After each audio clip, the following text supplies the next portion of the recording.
Odafopa, what to say? Medanyamias, say, Ohoyo, na ahaya Adom TV. Jumadi we a young cranshan sembre. Na me am Tijoma made Jumadi Honcham, me or Sumfo, Apostle Dr. Nita Kotego. Another is to make chocrata, Akoma Kwame Frimpon. A yemini akatoa, me jan the crab back Rukasim.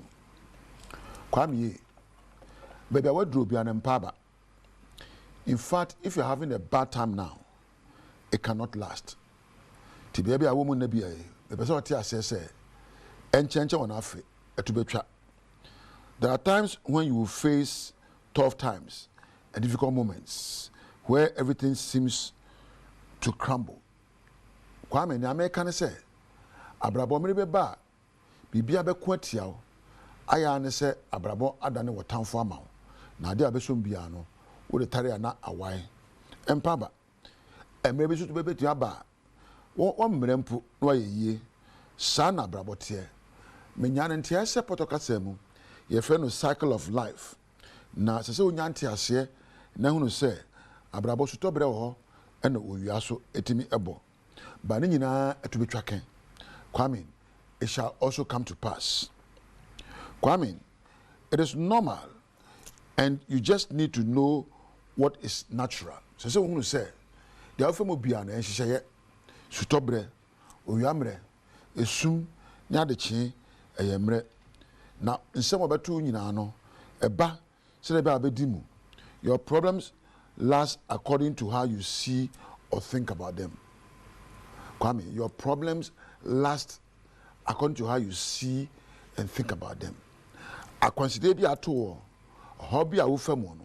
Se tu betwa ana becha ne nyina so ne kwan afa so ekirase ne emposi da hu nufa ne se da wutwa na muntuo efa ho efa na ye nyina ye wo yase obi a akwansidie me kai emra ye wo na manyine se odi akwa me se dia ya bo moden awiaye a je otata ya wo gina ona so na brebre wututu na muntuo a ene wa pani sana brabote ye wo mra se wo wia obeti ahwe bedi anwina ofom na kwambia so no we peja anante na wona mabrabo mu a te say that worker kai going through life is like driving down a road. You may occasionally glance in the rear mirror. One say na no ameba krokese mu se kai timo daba no okwa no yi na hwe na chi me daba wo hwe anim wo se man hwe ba chi a me oka di ma chi na hwe wa chi kakra se wo ja wa chi hwe bebi a wo free ba nya wa fam de de yo wo de aka chiro nya na anu nsam wo hwe chi kakra no wajae na se wo ko anim me ba krokese me de obeba bi na ba ye. Life involves change. Abrabo en sakremu ne de nam. Life involves challenges. Abrabo akwanside beba the Ghana ya hunu nei ene wiasa hunu nei yesa ne ati o mimi si so no ba mfie du sanie eno ma amonya no kromo anyina ebi ni ho eno aba musaka na ma hunu na no nso besesa ama foforo aba abribia won sakraye na sakraye ba se wo so sakra bibia be sakra. Change is part of creation. Na abrabo aye boy kwame ye enema sisem enamfo beko enamfo beba ebi beto ebedi nukure ebedi ntro abrabo entito ten kwanso munchimunka abrabo akese flowers be friend rose so hu rose da duano enso ye wo ho ansa flowers no sisu kama nti abrabo ye ensoye any flowers ye kama ansa na beti flowers na ye no yesa wo so sa ensoye no mu abrabo enye sabe wode akwase wo buru nsuo asoche bebo na se hu kwa abafa so adware nsuo no na wa mem ankɔhye fam kwame de atu bia ne mpaba de afam bia no eni awreho eno so to betwa wate ba bia wo gina na dai enchenche wo na afe e betwa mako na ne nyina so ne kwa abafa so hu ne wo gina ene ne wo dwene ho ene ma wa brabo yi ana meja wo na me de nkrama wo na ma che so sinkete na kuduro na pasua hu na pobra na ne ato ne no enchenche atobetwa moma menna Ghana fo nyina ase ewiase fo nyina mo hwe Adom TV me damo ase na me fa na ase ma Adom TV aduma ko fo nyina me bodi maka ne sen mia me nua ketoa eye Richmond me ta frɛ no kwadwo na akwa me mfrempon ɛna mpo agya Webek Ampedu ɛna Priscilla Webek Ampedu medase ɛna mpanimfoɔ so ɔma sen nyinaa wɔne agyina camera akyi sound MC a for management so obi a ɔka bɔ mu a dwumadie ba ofie bia no ka me ho ne na ɔma se wɔanya mmerɛhwɛ me deɛ wono nyame ɛntena Samu Akwabado Badum TV Badwam dwumadie eso yeda Apostle Dr. Nita Ekotegwase eni kranshen sama wode abreye de adu so no ye Badwam kase esam ne do so ne etodwa wo mu bi a wo betini ahafo TVET director na den samu tudwa obeye ne wo betumi bia se beye school fo mfa bibi boni bi nhye won ho ema school mu ye de ho nsam no ebebro na fe yakọ bono yakọhwe asuo tiano Dene ya manebono hrema graduate ya womo align health sciences. One mo de adesre na etudwa. Womo ahua de na wi akaso mbenya adwuma ye no ne nsem bi na no pay medebro Adom TV Badwam kase. Wo share live on Facebook/Adom TV. Extra Go TV 119, DSTV 280. Oko YouTube search Adom TV tube, kwadomonline.com. Ensem weni nsem bebre so ewo ho. Medi de afia Amankwa Tamaklo. Afia ni die bientie said and 70 chemo ankasa etie. Director ya wono na da technical and vocational education and training ano ewa hafomante mo yeseth asaribedi akon.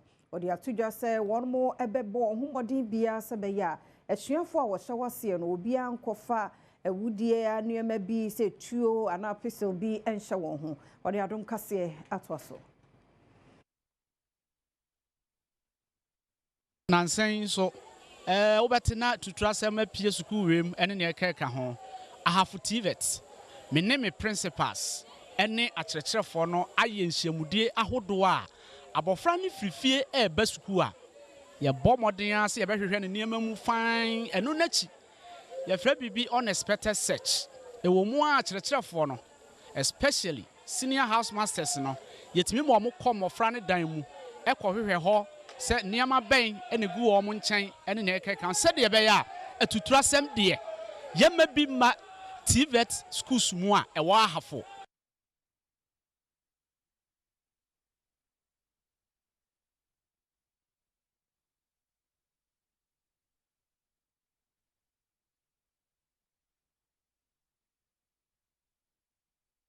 A school for waje tete wo Allied Health Sciences College one day the share to aban anim say won financial clearance na aban nyama won se be ya won so betumi anya adwuma ye wawie school no mfie kakra ni so bepem sabre won da so wo fie woni Adom TV kase etwaso.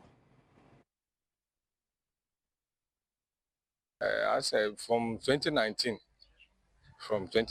coming onwards badges now more we in government imposed obia and currently as final year students very soon and so you complete come so please remember one say I'm pleading to the government say anka more clearance basse or mobile postings to a nursing your friends say your sisters near brother for more nurses here on sharing to any that is the Allah have cancer so now posting to be clearance and ma nti ma posting why the nti eni no mo wait fie ni na obia say omusu nti ya hawa exercise ade ya fam nti ya hwese aban na yesre na say clearance ba audience so Allah have for no to be ka ho anka ma posting nyina bi yeah Allied Health Sciences want to say as aban say obeboaye say the be we school obitimi aboaye ni sisi yenye ejuma wo hospitals mana various facilities no mesan say your previous seniors no we no dodo na etifie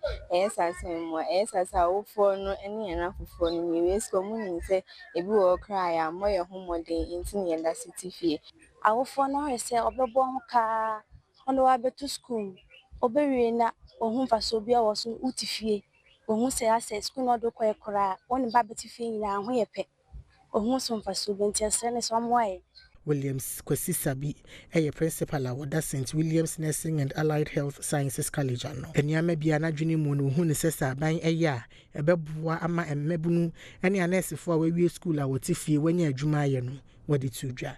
Nti adwuma die na aban de abase opese otumi yese yebetume de apomudina adwumayefo bi akọ amanone no eye pa ebeboa ne ebo ne say de di kan no ebeboa ma mabunu na nya adwuma se bi sua health a professional work bia na enye useless say bi o onfa gotena fie kwa obetuma nya adwuma de aya ebeboa ma da cho no so de abone bra de to so bi no so ebeboa ma man no so kura nya sika because nipa no yede omoko no enye kwa aba ne nipa mana ekwadwo na ye nhyehyɛ bi enam so be ma sika bi afirima ba beboa aba no enti eye pa because ne ade a haman ne eye adwuma eni ho bi se nam sa kwan nya so be ma nipa dodo na enya adwuma eche se eye ade beboa pa Mentebe ho asibi manimu so wakuapem arase wakuapem south mensimo wo poyamantemu adehye ye wo ho so wo muhia nsemfua anu ye bi free kontihene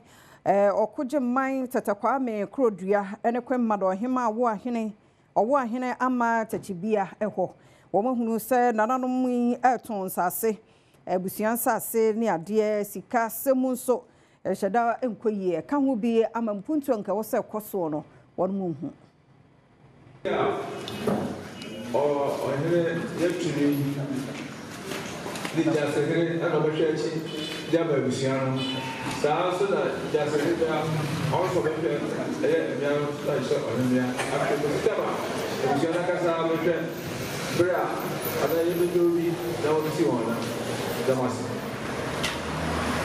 Yamani boni boni homodne senko obenya krontin hini okoje amantete kwame krodua ene oba ahema ohema wo ahene amatechi bia wabo wono musubu sede be yanko obeyi wono mo ano afansem wo ade ato won sui ehu nanso enya ade a ne nsa eka Mensi Krache Abirem North Mensimo ewa poye ye Hakim Mentwie Abdul ode ato adehye nanim sa ban no egu so bono homoden se Abirem Kade kwan no wono betimi aye se beye so akone abadie no beye boko ama 24 ene adroba 4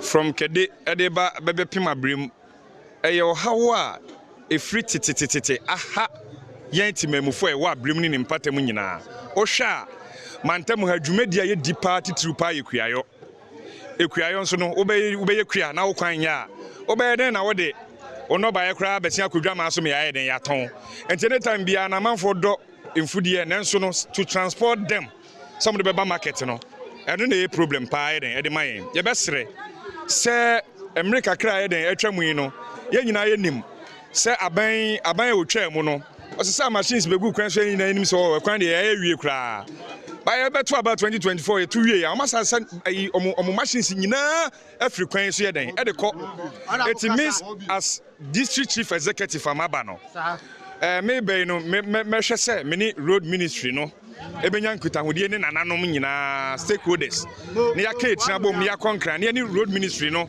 akotena se ne ya hwe enkrata mu adekura asi kwan hu a omuntumi nya kwan de mfa Mesni Krachi esan kato asese aban bota ye ne nani so ade hunu pa ene se mabunu ebenya adwuma ye na omemu ne nyina nso ebekon kan wada na di se Youth Employment Agency ene aso ya hudo bi aka won ho abomu a wo hwe akwan pa obetumi aboa ama mabunu wo memu no wonom enya adwuma ye mpa me amigina me youth me ebabunu ye se ohin akokora de sisi no nyo ohin abrantie etise na omota machi ebo mpa ye ma ene yinuma ba no onse ye ba ye ne ncha afekra na ye hwehwe enwoma mu kakra me botaye ne se ebetumi di bibi papa so asi ani so na yama youth employment nbi so ye betumi ahwe se agriculture sector no onse papa kan se nkukọ nkete but enne me ka asempa de acho se timamuni bia edi kosua timamuni bia awi akokọ enti poultry farm no yen Abirem ye betumi de asi ye ne so ne ye ne kese pa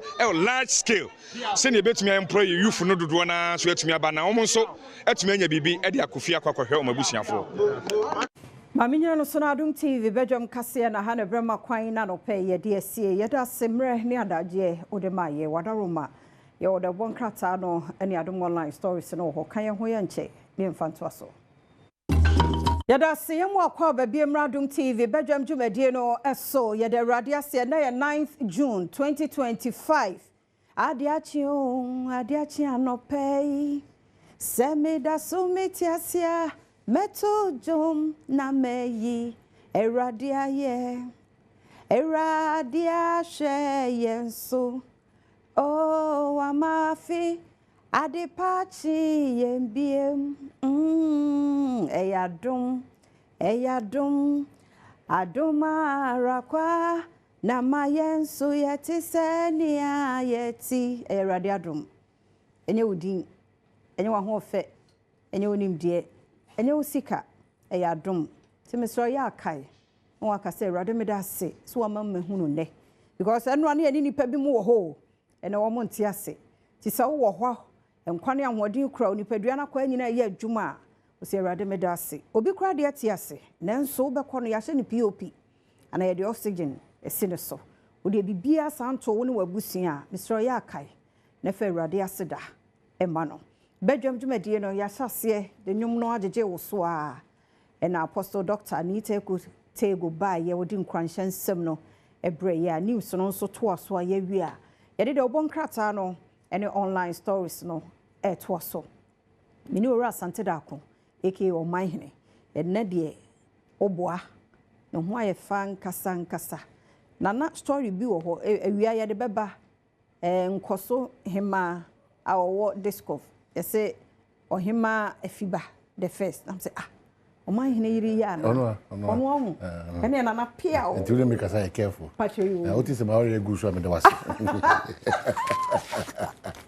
Ama me mo ache. Bejoso. O seriously me hu ya na me kasa afiba but story enya. Enzimanti no. E ma me ko gym mo so. E be wi achi no. Na ko fast for na fi. Di nyono a. Ma wari be gu. Enwuda. Na se wo no. All the one ko yi me ka. Enwuda. Ana ma gym tia no so atum no. Na ma so he de wadara me se wura. Me pe problem bi. Se bia boko. Oh, na me adom the weekend ni. See, echia weekend bi ai. O de uchin. Every dey bia wo baby ko. Echin sa. We adio. Ekwan we. Ko ba ya na still ka ni gina na na. Se wo kuta ehyen papa. It's okay. Enye wo de na. Tai na ife. Obi ba gwa kai kwa. And I was so. Ka ni ko ni tai na. O ga cars na de jonko aye say. Bibi asu nya me. Center boot no. Ka e ko street aye say show ni. And I was so. The fear there's that here. Enye we what can we be ho adwuma. Maintenance is a problem. O de atwa sa. Oh, me the come over ne ya. Oboa. Every month or 2 months they so check say no me ko say o car no. Ono no the windscreen up on fa ho. The side on fa ho. The tie. Ma do na o. If you man kwanye na o wura marker mu so say so me try na come tissue. The way oh god. Ma ha. Je tia ma nyina ye da na e bare ye kai mu. You say ye ni because nyame ya adema okuada nkwada na de be fe so nti ama ye ni afisa ni gine afefe de esem no nyese ye refi ye yamu enhihie o na mo ye sro nyame se bibia mbesan kan wiem akwada bi nko elite akwada bi nko yade akwada bi nko esi akwada bi na bibia nko so pepepe sa se de be ya ye nko te se na we ko wi na de turogu ni sre ho ana o ye ese no fi ni ana o ye de nti se ye wa yam hihie bi mpa say Radi be huye mobo na sa ne man nyina no obe tro so hini bi obi mfa 6 emeda ne 9 sa ubehu na obi ama ne hu na akosa de whole class enya go ne bi o ya eti misraw eti no kasa sa ade acha na pe me say enu ada na no pay first kwa mnya no me yonko pa ntimi mpija ne sa enya joke eti ebi a wonti de enti a na ye say wontimi fo nyame accident wonti ne sa wontimi mpija that's why wontimi mpija enu amene ne papa mu ano pro that's why ntimi mpija ho a o ka sa no mesu me yam shempe ko panya me fa jana mesu sorry to me do wase ready me do wase we nyina baka se bia u ko train every day into there no there be nyane kre ya don nyane kre no bia da so always say ohun say because of is still at asa always say ohun hwe na ni ne kwa no obi phone na ring you ntimi fa o ntimi fa ofo o da so ye gaga and this the doors nti asidam de embese be call bebre because some of do ban doors why so tia say by this time the biggest thing I work and say onyame ahwe so amade achi ho sa the bia da concentration municipal na wo ya de konda kolebo be de metuaka odni nyina fam on daily basis nti tiase say asidam de ofedi a problem sa mo so kremo fu ya ma bo mudi agba ya alaji college dada aja me muna ene munya unkake munya sa na sa ene yakwa besi no mo ene o mo ofia agrogosi sai ene alaji receive ne joy for ya mu ne for munya din say camera say ya enso ye wo bi wo fia ha o e for be 15 na mugwa no mo ntime nku na ntwe ba kwa mo bi anyi kapre even na ntwe ya kunu mienu kura ya twitwa like ya chi mienu mpo o ma anye sa enso anope ye be hu o mu nyina anope sama wo do aso do de ko kata de Abirem ba yo kwan be ka chiro e say no special event bi so kura ko so wo man fa na mam say oh de Abirem ba yo kwan de ne odi won ko me so kai o ma won pai bom na she o mon kran it is not time to insult them nya bredi kwala temni baby nya bra fe na akotwe ke na otrewu na wa bon na o te se wo se de sa twaso o de boa na wontimi prepare na adwene no practicals for kwala meti so ma sha se so ebe anase for no ayi for no omo ye senior high school anase for no en kura so omo strike sa na meti yes omo da so omo me say last week won say na meti wa do me so omo so omo nkɔ ne nkɔ tino timi ni say bia omo tutu na mo bi ama eto omo da so ho sa na meti ti na nam so omo da so anam say bufushi bi aba mu che say retired the nurse for omo wie ye omo ni wie pe aba atwe omo aba very place we mu ma I don't get the whole thing pamcho I asem mesre esi am yanam say because me yanam say nurse for ni na it's where the Israel minister honorable Kwabena Misa Kando Badwam mo ntra se na mo ntie won because omo kire say last year to ache Badwam mo ma de ese no yemfa ma won because omo ni mu a e ha dwen last week news na free Kumase nom ne ade say that's I'm coffee no birthday. Yes, na pan so sa etoaso dia ene ano ode. Na I'm see patience high stranded. Patience no can be can. Sure. E ju baka se bi emfa. Na dia na me friend say, "Ye bon komo say na me kopi hospital." Ube hu a dia nko nsa ba titira. Ona pi hospital agina we. Obi anhwo. Afuna ba kike ma na. Ento wa unhu the impact ade na ekoso no. We yes need Ministry of Health, Ghana Health Service, and all stakeholders. Muntie warma supem na munyama won yesre woni die mu ana e chedo allied health sciences for nsona omo we suku 2019 omo da so tifie na omo kan say bia wo fon beka so omo anya de ohun na makọ school no mo hu yesre ni die mu ya me ka say 2019 for ya wo munya ye bi susu wo mo so wo ba and 2019 they are 2024 so 2021 up to 25 where do you say esrepa say schools no so na aye common adults so a mon regulate ni ehunu school no because we betie wo fa mancho bi baabi abehu ni ya te nursing school na hu enso ha dwen ti ni nyina no mpanifo ntena se na won mo enye ayi JP Jordan JP Jordan also watch ya wo he ti ebre no so e be ko asantema mpon dot ye no eguso enne ye be hwe ni tini ni mpanifo otumfo mampani ni mpanifo ahodo a won so kwa hwe nana da sebre osebonsu nani ase eneja ya crown no ti e be ko na akwasinsia ne na ase ampofo je so ayade omo jinampa oh yeah jinampa ni isra ya no so ahio mo kama ani ahio wo mo hwetro na Friday no so ensuo no mframa pa ensuo to sa mmia ho cha nkran oh yes on say ahafo mampo no kwa de be ponu ntino ensuo ka so oje mu e be chen na no da takra de die empona no ho de no so nsema do atojo but the work at dem de Abirem mai ho kwan na no eye de na ho kan say ha adwene pa peja 10 baby empona no program ensuo and from the Ghanaian Times. Anwadi. Idil Ada congregation pray for peace in Boko conflict areas. President Mahama Ana Akasei. Ushe ni anamu kremu fuwaze. Modaka siye diye. Madaro mawa humbrasim. Mufanya mpaibo. Adisadiye kesiye pase Allah. Uhu yenyu anamu mboko mboko. Ne yina ye mboko. Na shumjui. Ne bibia enko pepepe yo ewono. Zoom Lion Zanzibar partner on waste management sustainability. Jumla gusu tretre na shenmu ko pie Zanzibar nyina no efin a yekra obetima odi nimde sonko ekrakra no ho asem ana wan say Lands Minister rally support for 3 for Life afforestation program Obaka minute be all lands be aba edua nua tinuan de monye ready esa be dua ama bibia ko kama Daily Democrat Amaboa Champions 3 for life and amaka wasem no afa group petitions present over GCA appointments conform you say be na no da na chance penfo yi kire say o maburu fie aduosia no so mo da so te GCA no mo ti wo pa say mo ti wo side nti no so asem e wo no energy levy key to national stability energy levy so afọ mi ati say ehia pa say de be ya ye dum so ne nyoma atosin wo eye yina ma ho de ho nsem beti be gina pampe de amayem. The inquisitor say despite the propaganda IPGG backed levy says it is necessary and time sensitive and ho asem and iguso ye cheche mo anum say stop press, this man is creating problem in New Patriotic Party.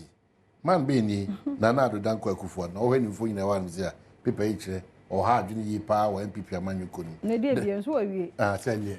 Kwesi ko dey bi odina kwantia still there. The custodian so dey aba. Kese pa efuma ni ma. Baumia flays dishonest NDC on Doomsday levy. Hey, NDC won mtio. And then the one of Joania, Cocha, Levy Becha, moisturizer there, a Esla, a Ye levy, a say, Muamti. One kind of crunch, cry. MPs. Prod IGP. Ablicomasi still a year. Have you almost opened in Majabejanio? Ablicomanoff. A man, you know, thank you. Anya, Urama. Thank you. A man, you know, and it's a Yatawana and Fiona Yasaba. Minkunu de Intia. I would hear 70 more. Yes, I say, easy, a here bumble. She's a bumble on a bank one dear. A behood or dear moon. I see also. It's zero. Until I'm saying, you know who? Serious. You know? Ato abawi electoral commission for so mu hia approach for some be bo ba no ko kan emma no approach for so so scrata nim say on be ba enne so on be ba china e de na e hodi political party ba ko say yen san ko tunyina for ba ko say ya kenkan nyina awi me hu say me na be di nkunim enti eno so oman mu nyina o ya adwin timi nko ben kro say oman ni ye die ni kan ko pa ni say e pedia we asema is etrans ya na yes brain adaji o eno me hia nko ho ne so yakoto abawi say pese eto fufu say pese de wo na ne kankama nkudim de hu de ekona sa 4 years it tells you how development is here in Ghana abato aye wie no mfie mako enan we be kwa kwahye na ti wo sa if you have online stress online dia no dia me de benie police ache enipa mienu enubone eta wo mo ho wa yimensa tie no so ho asem enie yes 5 motorbikes fufu pounding machine eja hye no e wo mechanic shop e wo kintampo eno so ho asem no God told me the day I leave RCCG my firstborn will pass away. Pastor Adeboye sir Nigeria. I don't never free. So you are free or no? Never be do free one. And the nyamai. It's because a pa ya dadomonline.com anymore no your suspect who attacked Joy News Latif Idrisu during wound to me protest arrested. No, so I never know. Oko tata century or no century. Again from so pa. Me da na menti mo asiu.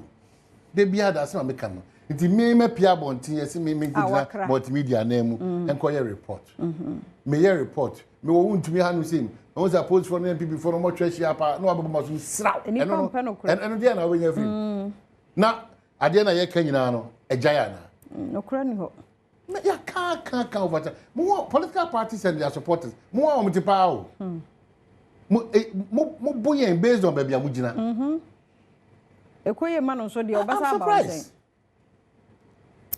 Come in fancy hey.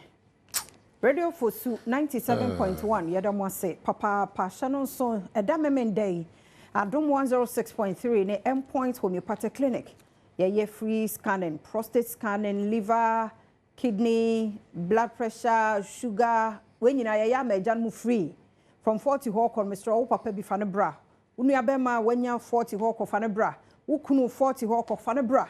na saa nneɛma we yɛnya hwe amfa ama mo nneɛma mo apɔmuden pa ɛno kora yɛ enough because ɔwɔ nkwa na awade nti saa nneɛma bɔ so so yɛ bɛrima nko ade a endpoint ne branches ni nyinaa ɛbɛkɔ so ɛwɔ hɔ sɛ woni card like nkɔ hɔ ɛde a day no bɛyɛ wo card 70 Ghana ɛno ano no apart from ɛno ɔmbɛ check saa nneɛma de ama aduro ba mu de a medɔfo yɛ aka ne obetua sɛ bɛyɛ a ɔmbɛnya sika bribia ɔmde aboa yɛ ɛma no de dog sɛ yɛ ba a ɔbɛgye yɛ because ɛnyɛ da nti ɔba so ɔnso kɔ bia bibi wɔ hɔ a bɛyɛ de no obetua kakra but mɛma no de ɛyɛ Father's Day nti Father's Day de adom ɛne endpoint ɛde ma no Fred dog was 0244 867068 bibia ha wadwea na wone no nso edi enkomo me mfansi ha de obonkrata no na online de no mahu se wo adma etire no the links na daroma ene waye mitine kama fefefe edi amame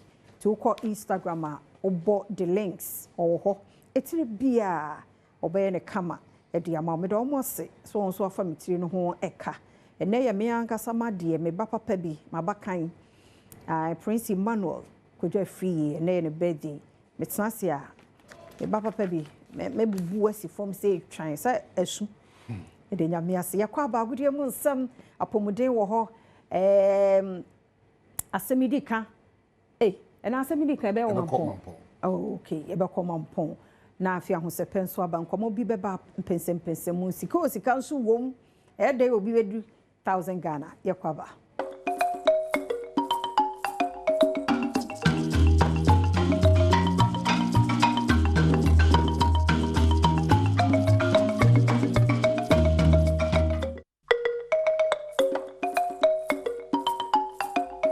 And so, yes, I'm Abirem. Now, watch your phone at Simon live on Adom TV. Yes, I'm not so said you could some 12 so say Badwam will can see some of the doors. So there's a fat out there, and I don't pay a day ever. Now, your body say, now you are cooking a dear Sia Conconsa, how many more, and a swan Simano, and a junior, Malta Guinness now. I didn't see a conquer someone about. Then, of course, Franco Trading Enterprise, phone papa fees, our plans is a hot one, a fee, a Franco Trading Enterprise. Me patcho the king no. Franco Peso Chila was say, and you know, say online crowd over ton one, no crowd on one side tells 40%, and yes, some ketwa crowd. So I don't pay my own sir, and come on, you be open. What till fee account so now or that be BF Franco, I'm an idea bread or fee in the comfort of your home. Yaku any man, medium number to draw at the amount, a t-shirt, so far from an Jordan to my main mouse car, 1,000 be.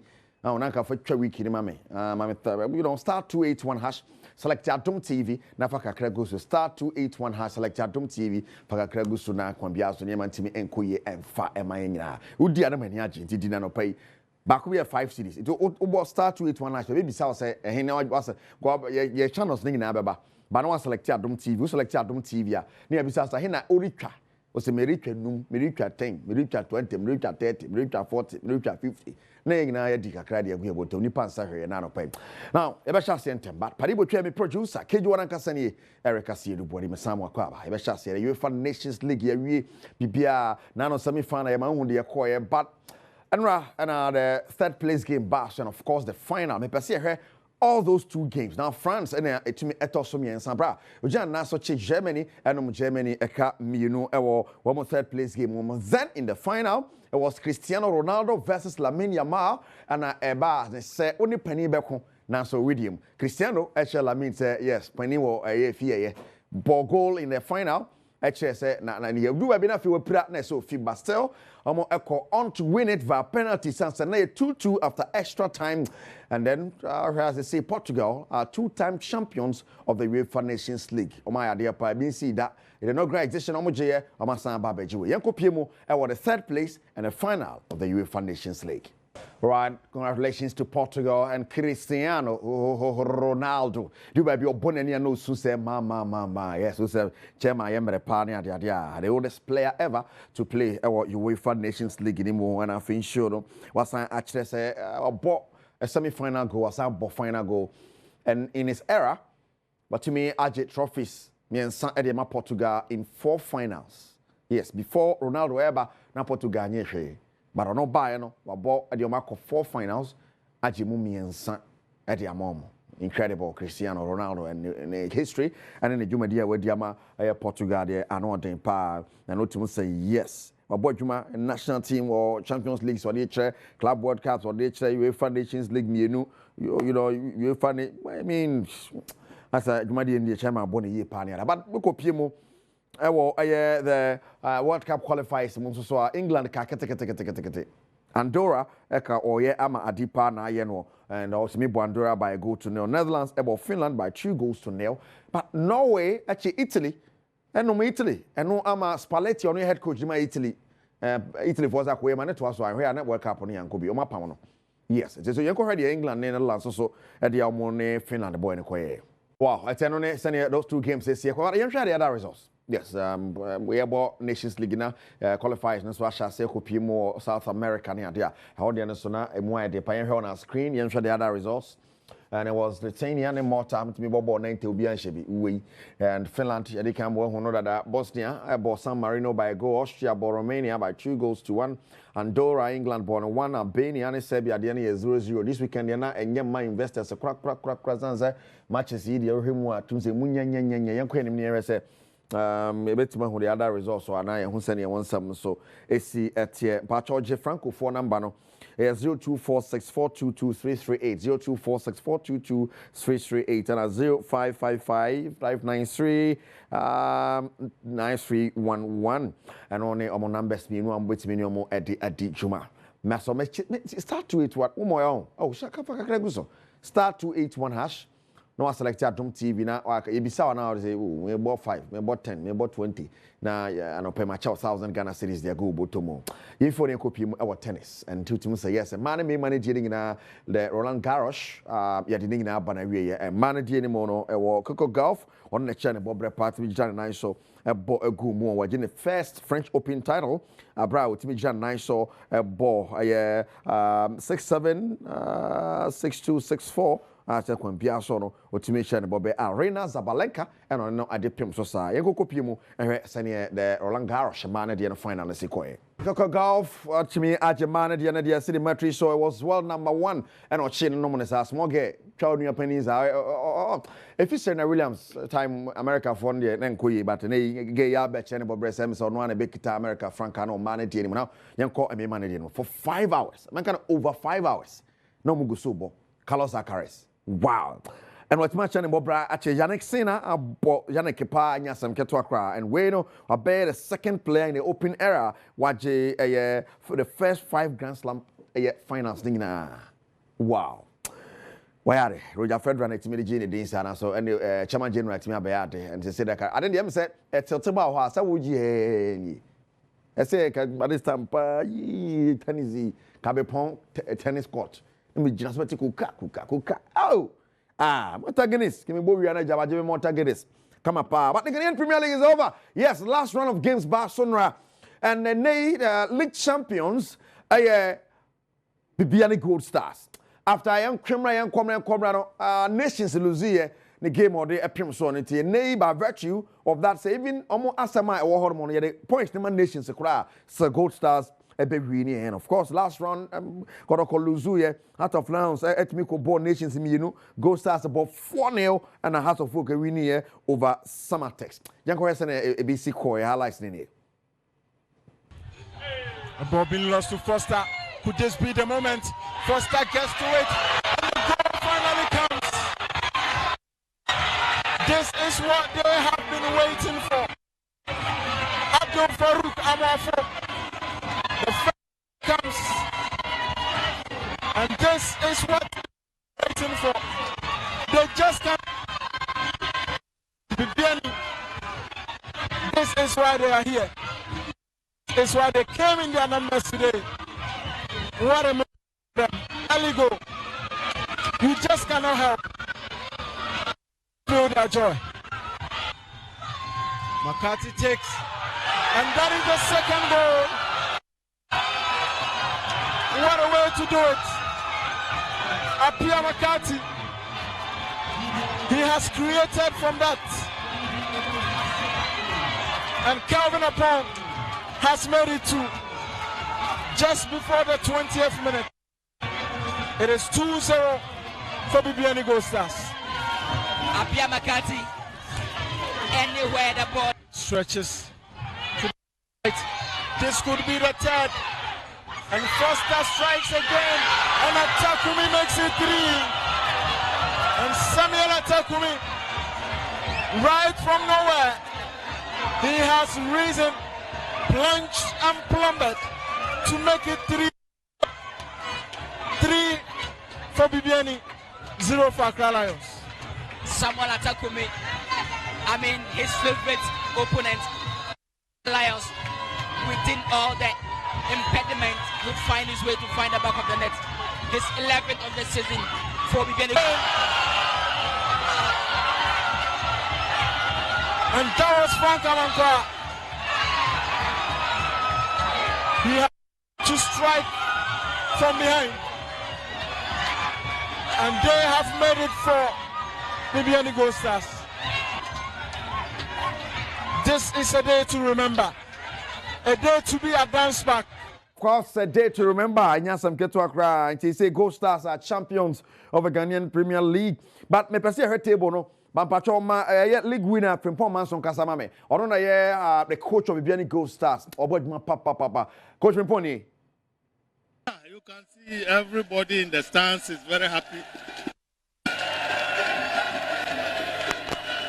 You know, the whole town is very happy, and so I am overwhelmed. Good. Well, that would depend on the team itself, how they will put me and where they will want to put me. And for me, the joy of the town makes me so happy because you could see.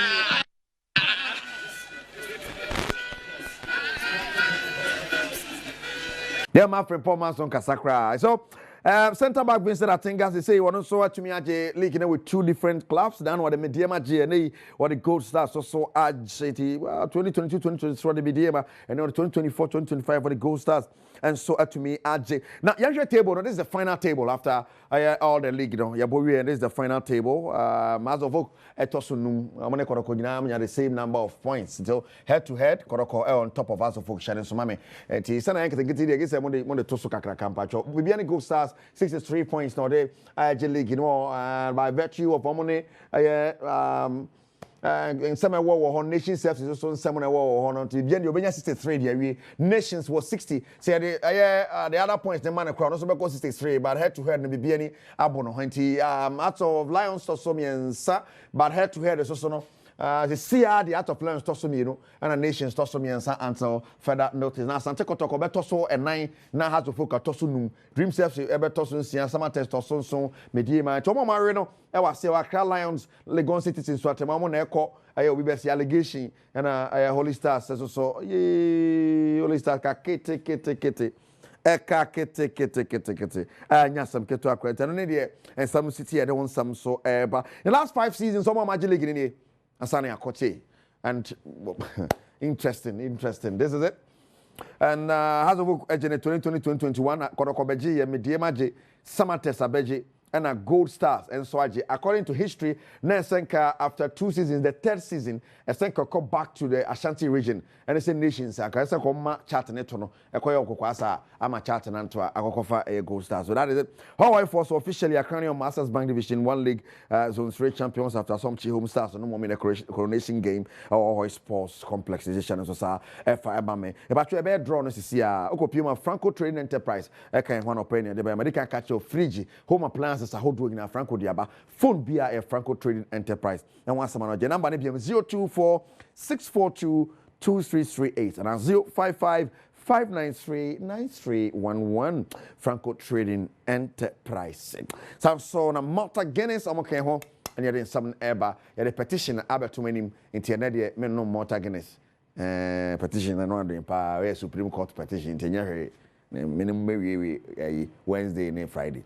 Now Abzia yanya draw this here star 281 hash select Adom TV for Accra Gusoni and Fabi and so Enguso yes 5 4 3 2 1 one area sikano yanko yay kunkron 0503 3657 something 0503 3657 oh my goodness what the 1000 Monday no pa Monday no pa 222 Anopa tu she what did you go bottom menano pay bibi ekoye papa why ade ana ebetom say koye o tom say koye anisa ajabende me pese me hwa hia odi twae tini am pese me fro na o kire me say na me di twae na say ana me di twae ana ebeboa papa ai ebeboa mpacho anu atwa Kangen water pani Mr. Samuel do know of Kangen water for last morning come out yes kuma se ne important we say Kangen there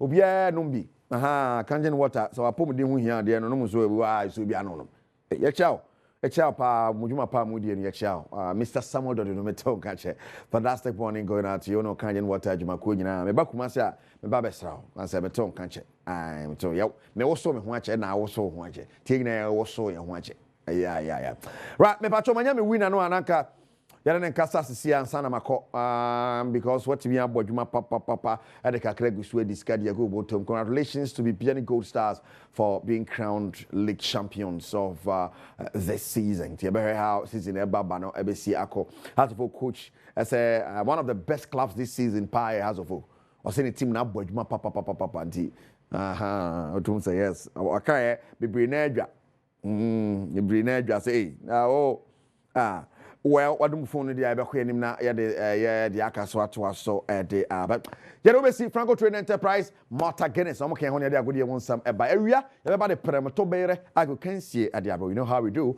awia no na fa anwumre so ye de akaso asan ato awo so the beautiful message of Fiaman Kwatamaklo ade apomode won sam hya are in space or the but we are na ko Jordan sister Sandy be a guy so warm up padi bo twa be producer ya na waka de nankasa kan kejwa ne ho Erica see du body ne bedwam ne ko so ahwe Memo akwa ba ne de oba Adom TV bedwam health tips eso na wochu foforo mu ne ye de rade ase so de ahyemu na wochu mu ye de bra ne di komo afa postpartum depression postpartum depression enye izo cheche nkrofo za ye ba be kasa de afa ho tie ni ye na se wuwura mu a ohun se ne ye keka hwei ti de wo se mi ye ni me de asede ma endpoint homeopathic clinic ada romanti enen so ye nya akwanya ene Dr. Mameya Isel eba bedi nkomo afa postpartum depression ehun no ne director Woga East Municipal Health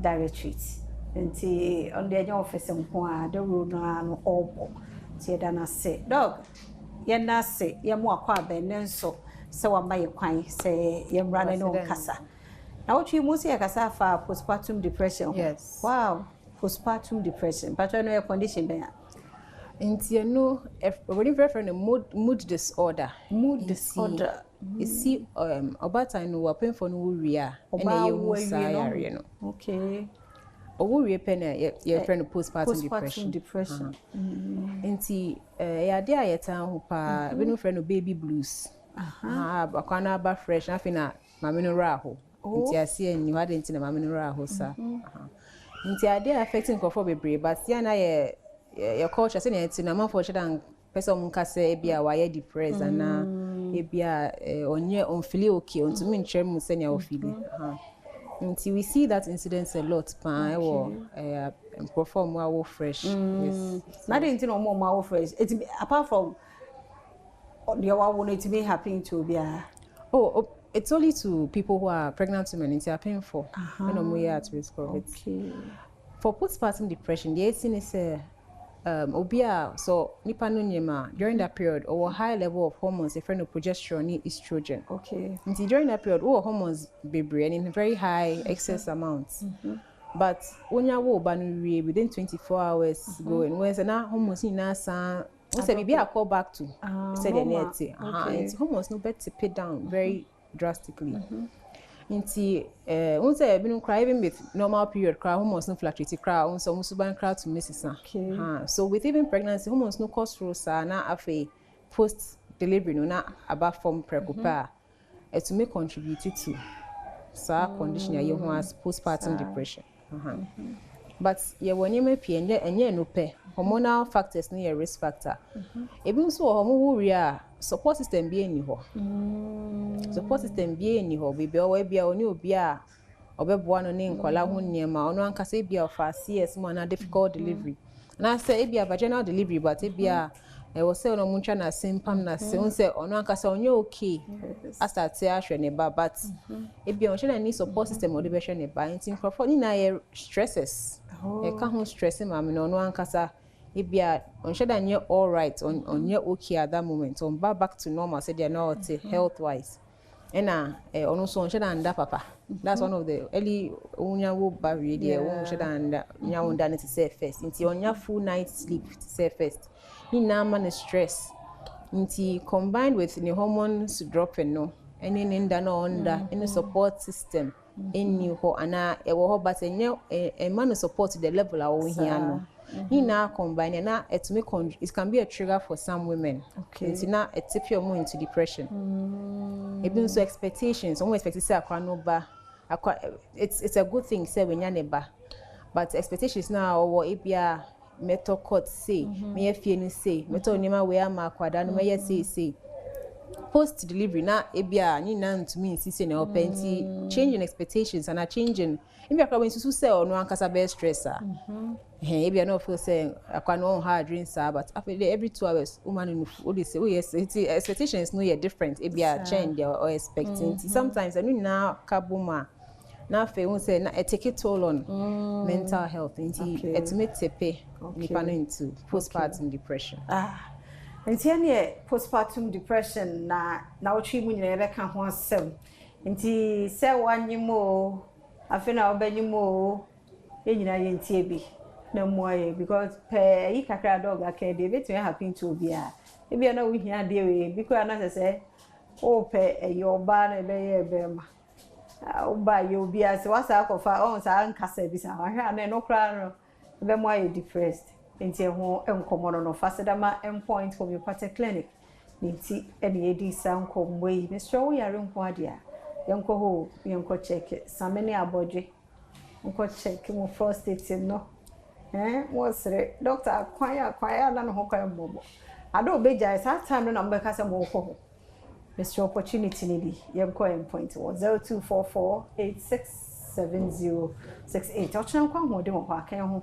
ebeto aso.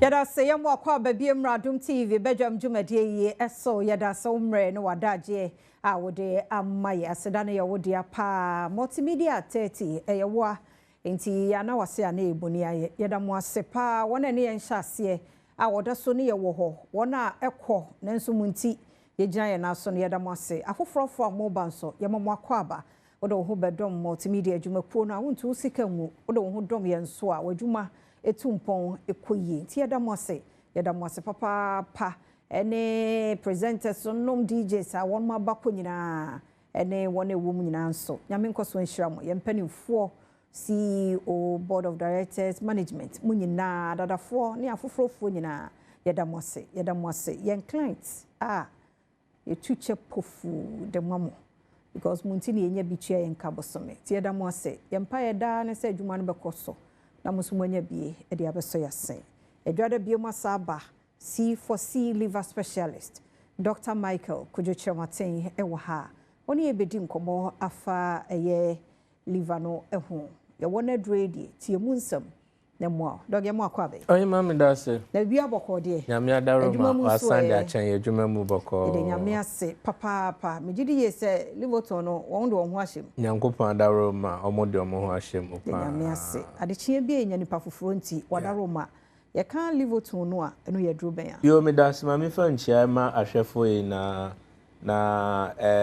liver tonic no ni na no agyan brebo ho se adwada bia so na se wohu me wa ha ana wohu any rep of C4C liver specialist wa ha na brebo no na ye concern se ye kase brebo no bribia on its own no duro a etina wo nipadua ni mu a se wo nipadua no ohunam ubibi etochima brebo no asede se ebeko na etumi age no ho in science ne ebeka bibi to say homeostasis the ability of the body to be self-healed say hunam akwawa no nipedua no ewo ho akwanya se ehutochima eno aso betumi asa ne ho yare ye ka se obi a oda esichire yare so eye brebo na sede se maame papa branti ababa wa se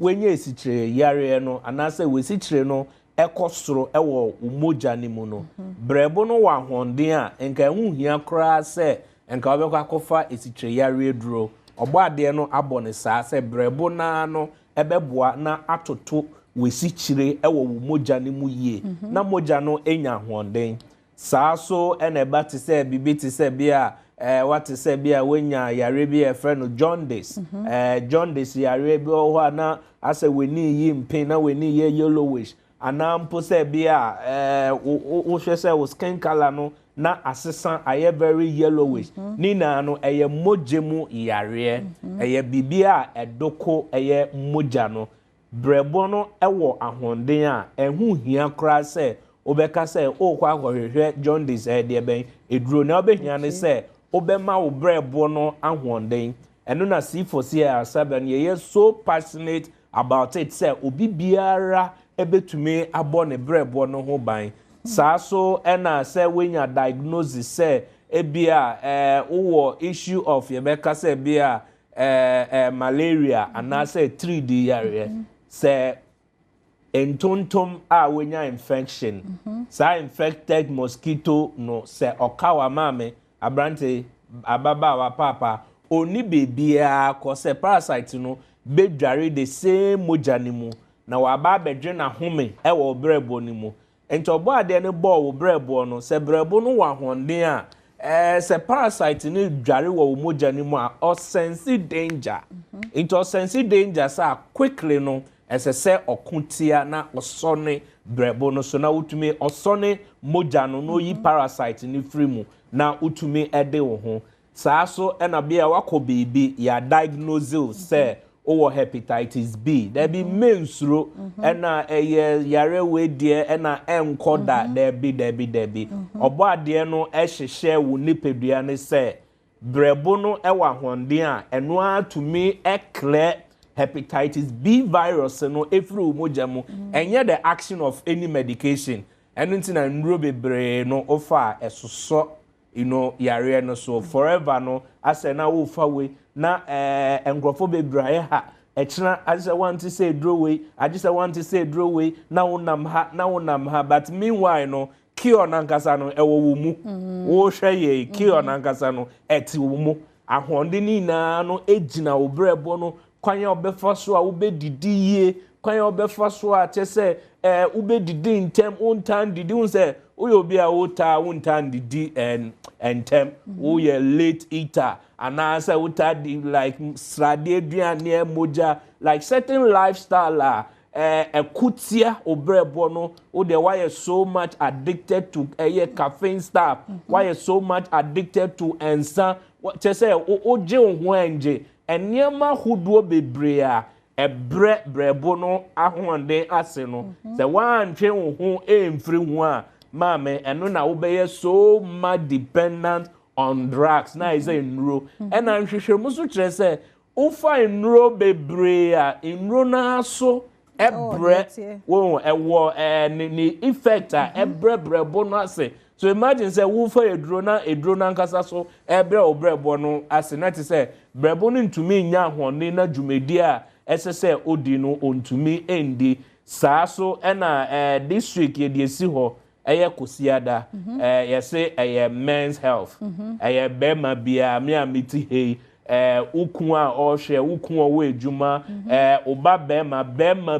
bia ubebisa say what is the role of brebo no eba eye prostate health na eba eye brebo no ebua yie ema prostate related issues say eba say prostatic defect sebia wenya prostate hyperplasia wenya prostatitis wenya prostate cancer answer na prostate no the cancer cells no ebe metastasis no brebo no na ema ho kwan intese say o bo brebo ho banya ma me netre say usi niama kwan bebre ewo wo nipadua ne mu enu nti na C4C ayaresabia no yato yeboa se ahwehwe mu over this 10 years research we anya dia ebiesi Ghana ha the only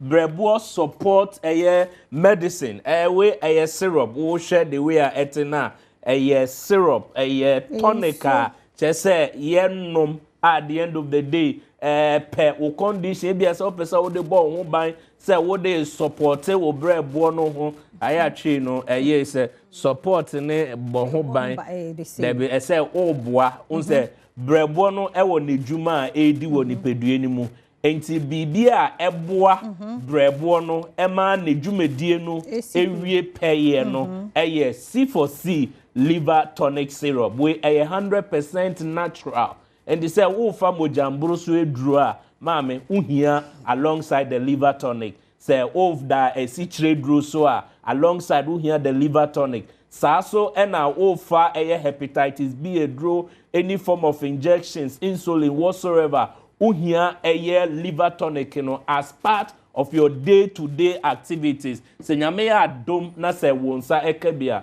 Maame anti-ejapoma or hwe free Kumasi Bantama. Ejuada ne nsa kan ne de ukwada ena order 5 boxes. Wow. Boxes bia so shemu 12. Or say order no de ama nebusua.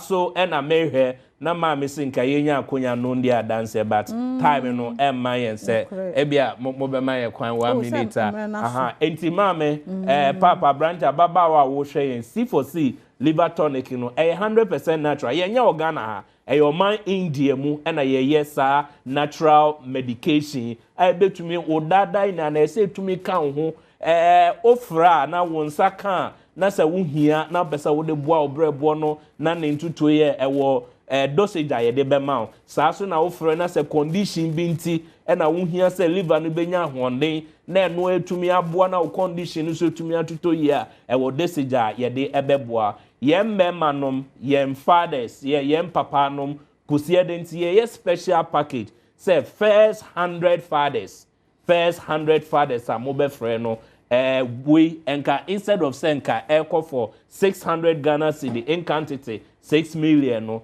ye the mount 250 Ghana cedi old battery for mema basa ba kono na 300 there be said we no mema for this week pe into first 100 callers amuye ejanom no 250 Ghana cedi and also yes sign the mount we are yes I ebe free delivery tina say hu hia say obekọ C4C branch bia there ofre na say we ja na wo gibia ma wo kunu wo gibia ma o boyfriend wo gibia ma o baba ma and all that ye be no 250 Ghana cedi ama be pacho for oba efrema be ma ye and say if you have to be frema Matias na mpese me ye so ka say mema no e bia mema nko na from bo na sa package frama ti say me frama me pacho o frama okunu nti say wudi de ben we ye be ye nhwehwemu Friday memory da na ukunsa kana Sunday celebration mu ayedebe emu ayepe saso na generally no your first 50 callers and the your bow or your bema still 50% discount instead of 6 million no your be no 300 Ghana cedi at the amount now was saying your free delivery baby bia will be and number near 0 me bacho there be men ko pharmacy shop and say 250 say father's way me bacho the fresh C4C head office na ya mboa baby will be o na le rugu hefa branch bia every region bia no ye will be ewo hwa ye betumi de aboa ye pharmacies no ko pharmacy shop bia so 50% discount no 300 Ghana cedi no ebeye ejuma and the wa alcohol ba ofre yen so ye beye free delivery number is 050 00 40 331 05000 40331 and I say 05000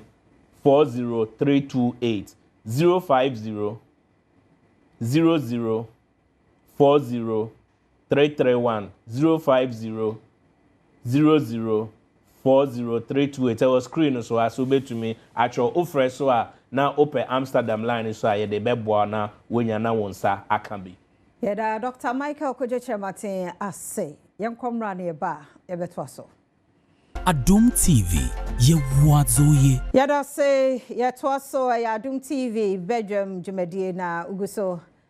Shen ya mwakwaba sonko. Yada se wa fidie no edaha. Memam nua be me akwabe. Be me na no pe menchiawe. Yeah mo. Na wi aboko de. Oba de ndem kwa che. Yada nyame ase. Hey. Packaging nko ano no. Ada ma ye hwenu aye wo adwama so e. Yo. Steffi ameda asipi na ahwefo so ma mo bi akwaba de aba Pem Sign Company Limited. Kofa ba akofa edru wa so ye frɛ no Cements Vital Herbal Mixture and then the capsules. Sadru na na madwama so a obete agan no. Na pie fidiem ha. Na ye kanfo de am obi a owo pains, back pain pa, serious back pain. A o ye ho hwea enye yi no. E na no pay ye kanfo edru de am say Sedro in a bit me abo na pains na come and I say yaw na wote no eyi ni nyina free ho akwa ama make us say obi enya diabetes am wenya diabetic nephropathy iti ne sciatic nerve no de bia no okikempa bo say o say wenya sciatica ne to ase twetwe no na wo su be pa cha obi anto waduro unkoti aduro bia so yare na yare eduro nwa so ebe boa pa no Cements Vital Herbal Mixture and then the capsules and them run dey agan no ya me hwe say isisi won ti ya no am ya hwe agan no say ne tie the mixture ne nie and then the capsules enso nie na capsules no we blister and I wo they all contain them na they all contain na no fade out it is all na konya blister na dukro na sap pepe enunti na hu se edro ne miensa nyina ekura me no na edro no ba ko nkonya ba ko nti wo fansuo na e wo so fa to pa ne ka ho sap pepe so your ba so your be ma obi atimi no for pain from 18 years and above na ye ka no obi anya sciatica said na bi kan no obi so dey waist pain na edro na adwuma ni said it ni e use neurotransmitters na em say neurotransmitter na adwuma pa ye pa pote pa ne say easy of pains yaw hwe nyankopon ye say ni padua no se unya nuane nro bi e betima abo wa e wo say sa neurotransmitter na e release ayi ba ko e friend endorphin na endorphin no eno na u pains ana say yaw na u kom no eba be ye free ho enti se osisi ya oya anasa was sciatic nerves issue bi anasa wanya friend say wachi back pain pa serious pa yes why you physio why you bibia onum nro bia na enko edru ebe boa pa ya agan na de enti a ye ka say ya agan se ma ka tro say enuane nru ewo mu no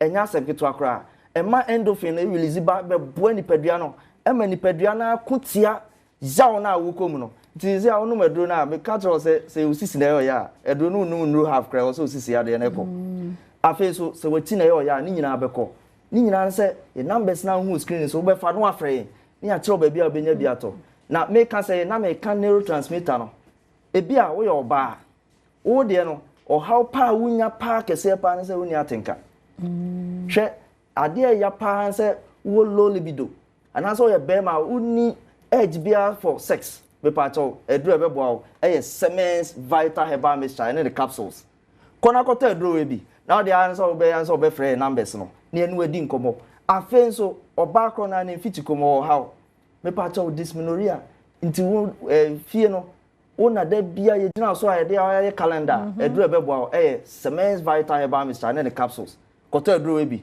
now the free number and answer the ne amenorrhea absence of menstruation me pacho de bia me bisa say the nyankopon bo mai 21 days to 36 days bia also ba bia konfitire now the bia bosumi nsia afe unkonfitire wonso a age no wonu menopause wonso a wonyem ene na moja fin no hefa na eko unya duro wanwaso bia agan be yisa o ha we nyina afiri ho akwa ma amo atumi ade ho enti ntena ho emma sa ne ma we ndokro nka se me de sa ne ma we an be kuma ka sa nipa kra o sa prepare wo awo no nya bi enam sa wo o how e won fiti community nya de awo no beba tumi kato edro ni bia wo so de na irregular wo de na nsisi so ye bosumi we daba ko bosumi be simi na miensa na etwa e ba so anketenkete a to edro ni bi na free numbers no afi mema wo ye bema na so bema sini trase a me ka tro se bema bia ni wa dompe wo sabi wo bema nanso e den na wo bema timi so original so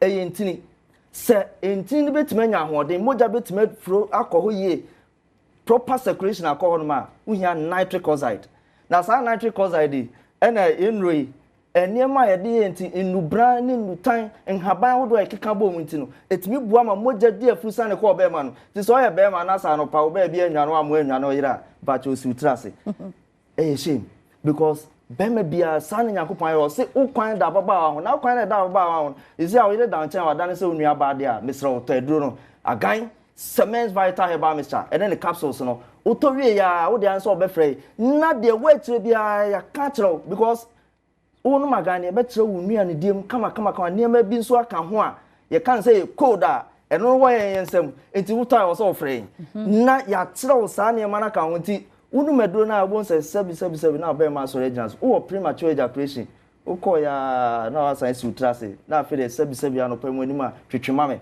gise funfu akọ aba beto me pato ye be ma na tisa to edro we bi cement vital herbal mixture ene ne capsules no numbers no frey pe ba be sie so ye no be kasa ni ya kire kwan a wo be fa so anu medro ni ma wo de be ka ho bia na bibia ye kama de ama so pedro e bi atu e de gu store mu a enye na me pato enkran ha sei pato ko okanshi drug lane be hu repash herbal center e wo kanshi drug lane sanso na tina tete herbal so wo ho hello seba be nice seba safo nyina ya tufo ombe ma obi atu agu store mu so wo kaso a ko tribe of judah sanso na kumasefo enko pfa pharmacy e wo tafu new road wonom duduo bia wo petu agu store bia obenya bi kolinak nom dani heba mu nyina wa town sanso na ba mro mu so a obehu mist ni apidank nso afi k1 so obehu fred mens afi hallelujah heba mu nyina ba ma obi atu agu afi ko k polia na se Kumasi Technical University obehu have me pharmacy sanso na brekum Gideon Hene afi Dr Clement enso wo ho be ma obi ato newborn pharmacy mu nyina be ma obi ato na so waton afi ashaman B class heba wo ashaman lorry station ho na uduru ho ma alaji wo ho obema obi ato masara chini nchen wa obema obi ato na so de gu stone na waton afi wo pen mako a sa stocks abubo nyina ko ho benya bi ato afi pharmacy anase herbal shop bi ben obi a wo de anso obebo awura wo smeta agan cement vital herbal mixture and capsules medical ka cho say eduro no ba ko nante it is auto mixture na e also auto capsules ne ka ho na auto anu afrey so ye be ma dey code bi a wetire bi a yem bi ma na ahoɔden mapa emra wo be ma num na fa be ma ne di mensem e won paso enye bubotom emema bebre wo hwɛ ne muscles ne ayi a wo hwɛ ne stature onim so ye be ma na so edu dem a oyo ba ne yire etise ne nua ba odan nten asa dia be ma na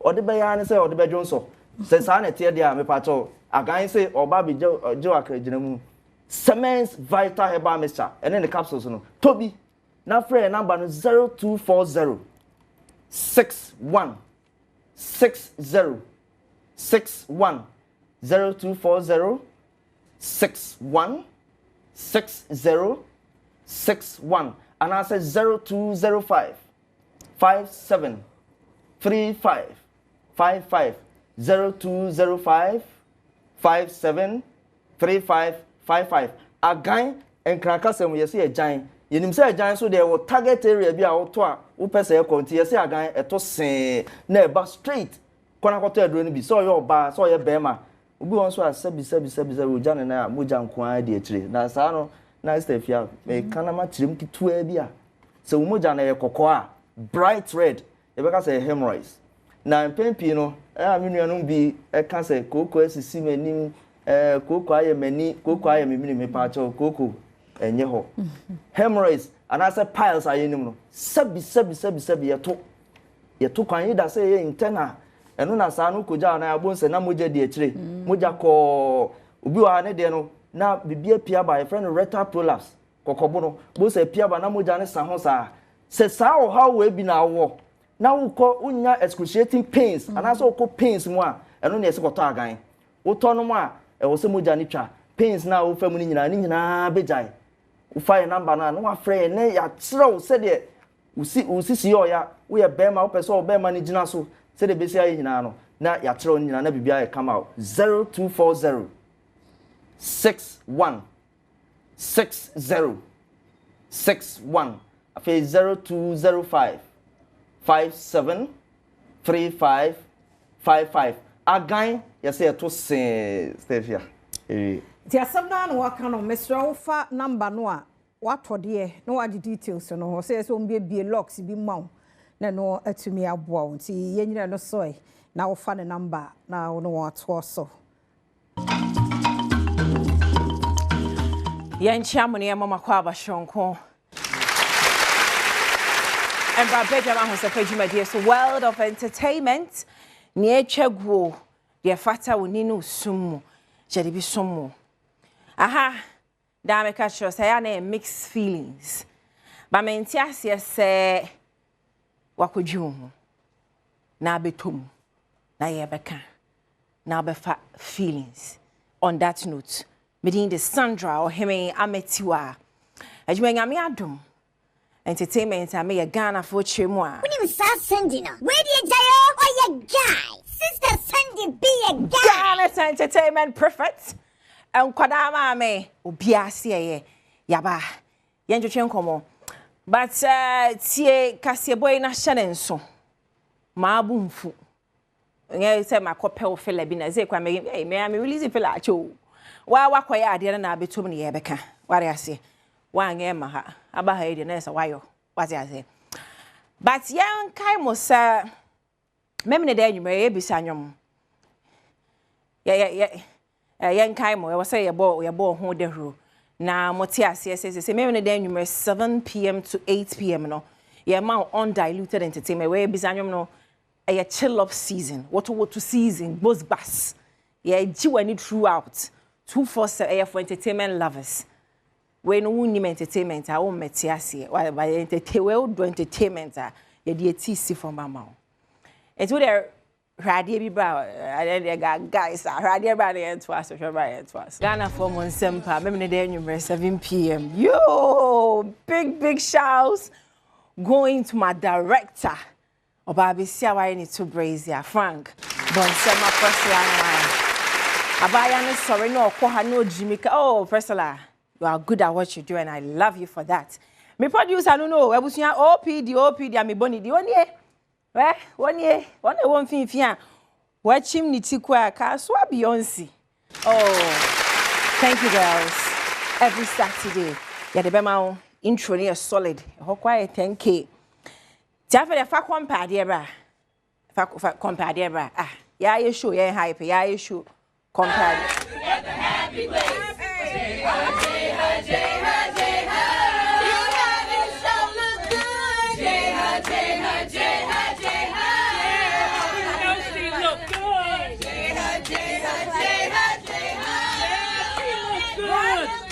You get it? If you don't get it, forget about it. As a Mr. Rebel, some per squad the more, mammy. And no pen me pay. On mammy nippany baby. What I say? Guys for a reason. Richmond. Me know I kabanu lie. Young consem no. So yani a show, yani a airtime, yani a channel. Ti ya ye gym ne was some hype. Eh. Me be do kon some me hype me program ansa. Young Saliman Akasa. Wanu nso me wie bisanyoma oba 8 p.m. Adom TV showtime. Once again I say no. Ope abaya o kan sane etie se hakwa de ya metimi frem onza me etoda na nyame show nti na metwa so but we die Yehovah witness a wono o show nyame so wallahi obe kan sane etie a even if you are one of her untouchables like she always says onkophobia o say from my untouchables onza kasa na o ye ha Saturday na de what to be Amane Empress. Also why then? No co fresh, no co nice, no co teeth white, no co face, no co body. Bonsema nyame. Wow. And you ko body ba nta kule na dia kana san yo. Ah, ben den. Eti enko tie mma na ogina ko man fa anhyeme. Sally na e ka say tie bra wate. Mamaga, me share me 2 cents on sa asem way. Empress Gifty, stop shading. Stop talking through write-ups, through whatever. If you say, "Dear, which will be and I'm some way and a cost to Obia be allude say, Eko ama agrada. I said, no, dear Aquasi court. It's with the Aqua court, dear.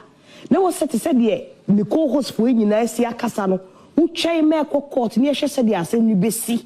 Nessa would di in Kunimoa, Yabetsanaha, na Yabe celebrity for that. But however, since in Kunimdiani Enyam Bayano, I want you to stop shading. I want you to stop talking. The reason I make us say, stop talking, stop shading, and stop drawing that attention to you. And they say, Agrada has absolutely nothing to lose. Empress, you are my untouchable.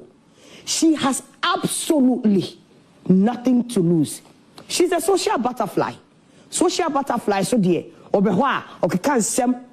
Nenkofo, I say, oh yes, apart from so yes, sofono, or a social butterfly in the sense say, oh yeah, oh babe kanyama wo internet so man kofo me a metina o mama party kasa, especially o kanyama ba ni kunu no ho a. Mitimi sesa because enkofo hu ni say as a comic relief. Yeah. This industry, Empress Adoyo, you came in as a gospel musician. Somebody that brought a ministry of God, so to speak. It's a nimu for that. Ye nimu for all the social media shenanigans na wo ye no. Omo ye no. Omo se ma me ne pray. Wo pray. E ho na me kai kenata anyo wo pray papa na me si na mo no koi na mo trotro sa me mesrewe court kapa dem the berry kebab nyame na make say e social ne media social no cause we so bin comment section omo se wo pray yesi de bia pese wo him ho asa da pese yo ho se Ghana flag a enfra me ho no na wo yesi na me say me de minim no nti minim so prayer ti mo me ntwitwa so ne yenko na good news bi enam wo he show time a Niama asaliti mika we kwa disfa. Ya kwa hweno no mbo na adwen. Why responsibly. Jackie Ghana jumtuni. Owo ahene champion na na champion baba ya. Oba industry mu nche but abaya no. Niama oje no. Uni choice se uberuti for her. Frank Bomma abaya Jackie. Jackie na di my friend T.I. Amedia Kumase Stadium, a hono co school. Banisa Massa for my assume na a product, your black sheriff, Kumaka, yes, your black sheriff. Ain't no Oenkasa Richmond, are they? Ain't any Forbes 30 under 30, your feature on a corner cover. And this is good news for Ghana music. Afro soul and Afro fusion singer Jackie making the waves. By now, no. Komodi alata abaye ya ne pasa kiwi akwotoso ti erade ne yeda na say anya hwekwa red gold green to the black flag abaha Frank Bomma Ghana yes how was you and keep waving the flag of Ghana yet our cheaper big congratulations. This is a win-win for Ghana. Now you don't know so tro baby you don't know so ko ye post to down ma say when you mo enfim ti me ma na nya o se bia na ni so when you mo enfim Frank Bomenyom.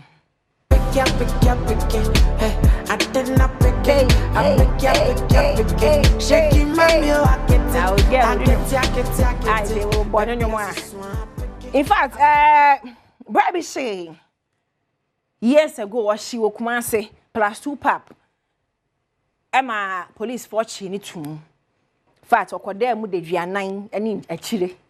Ya chini to every one as a brand new driver na mu gina ne sem behu wi e won car mu a obi sasa hwan a uncle kwa zigizi abo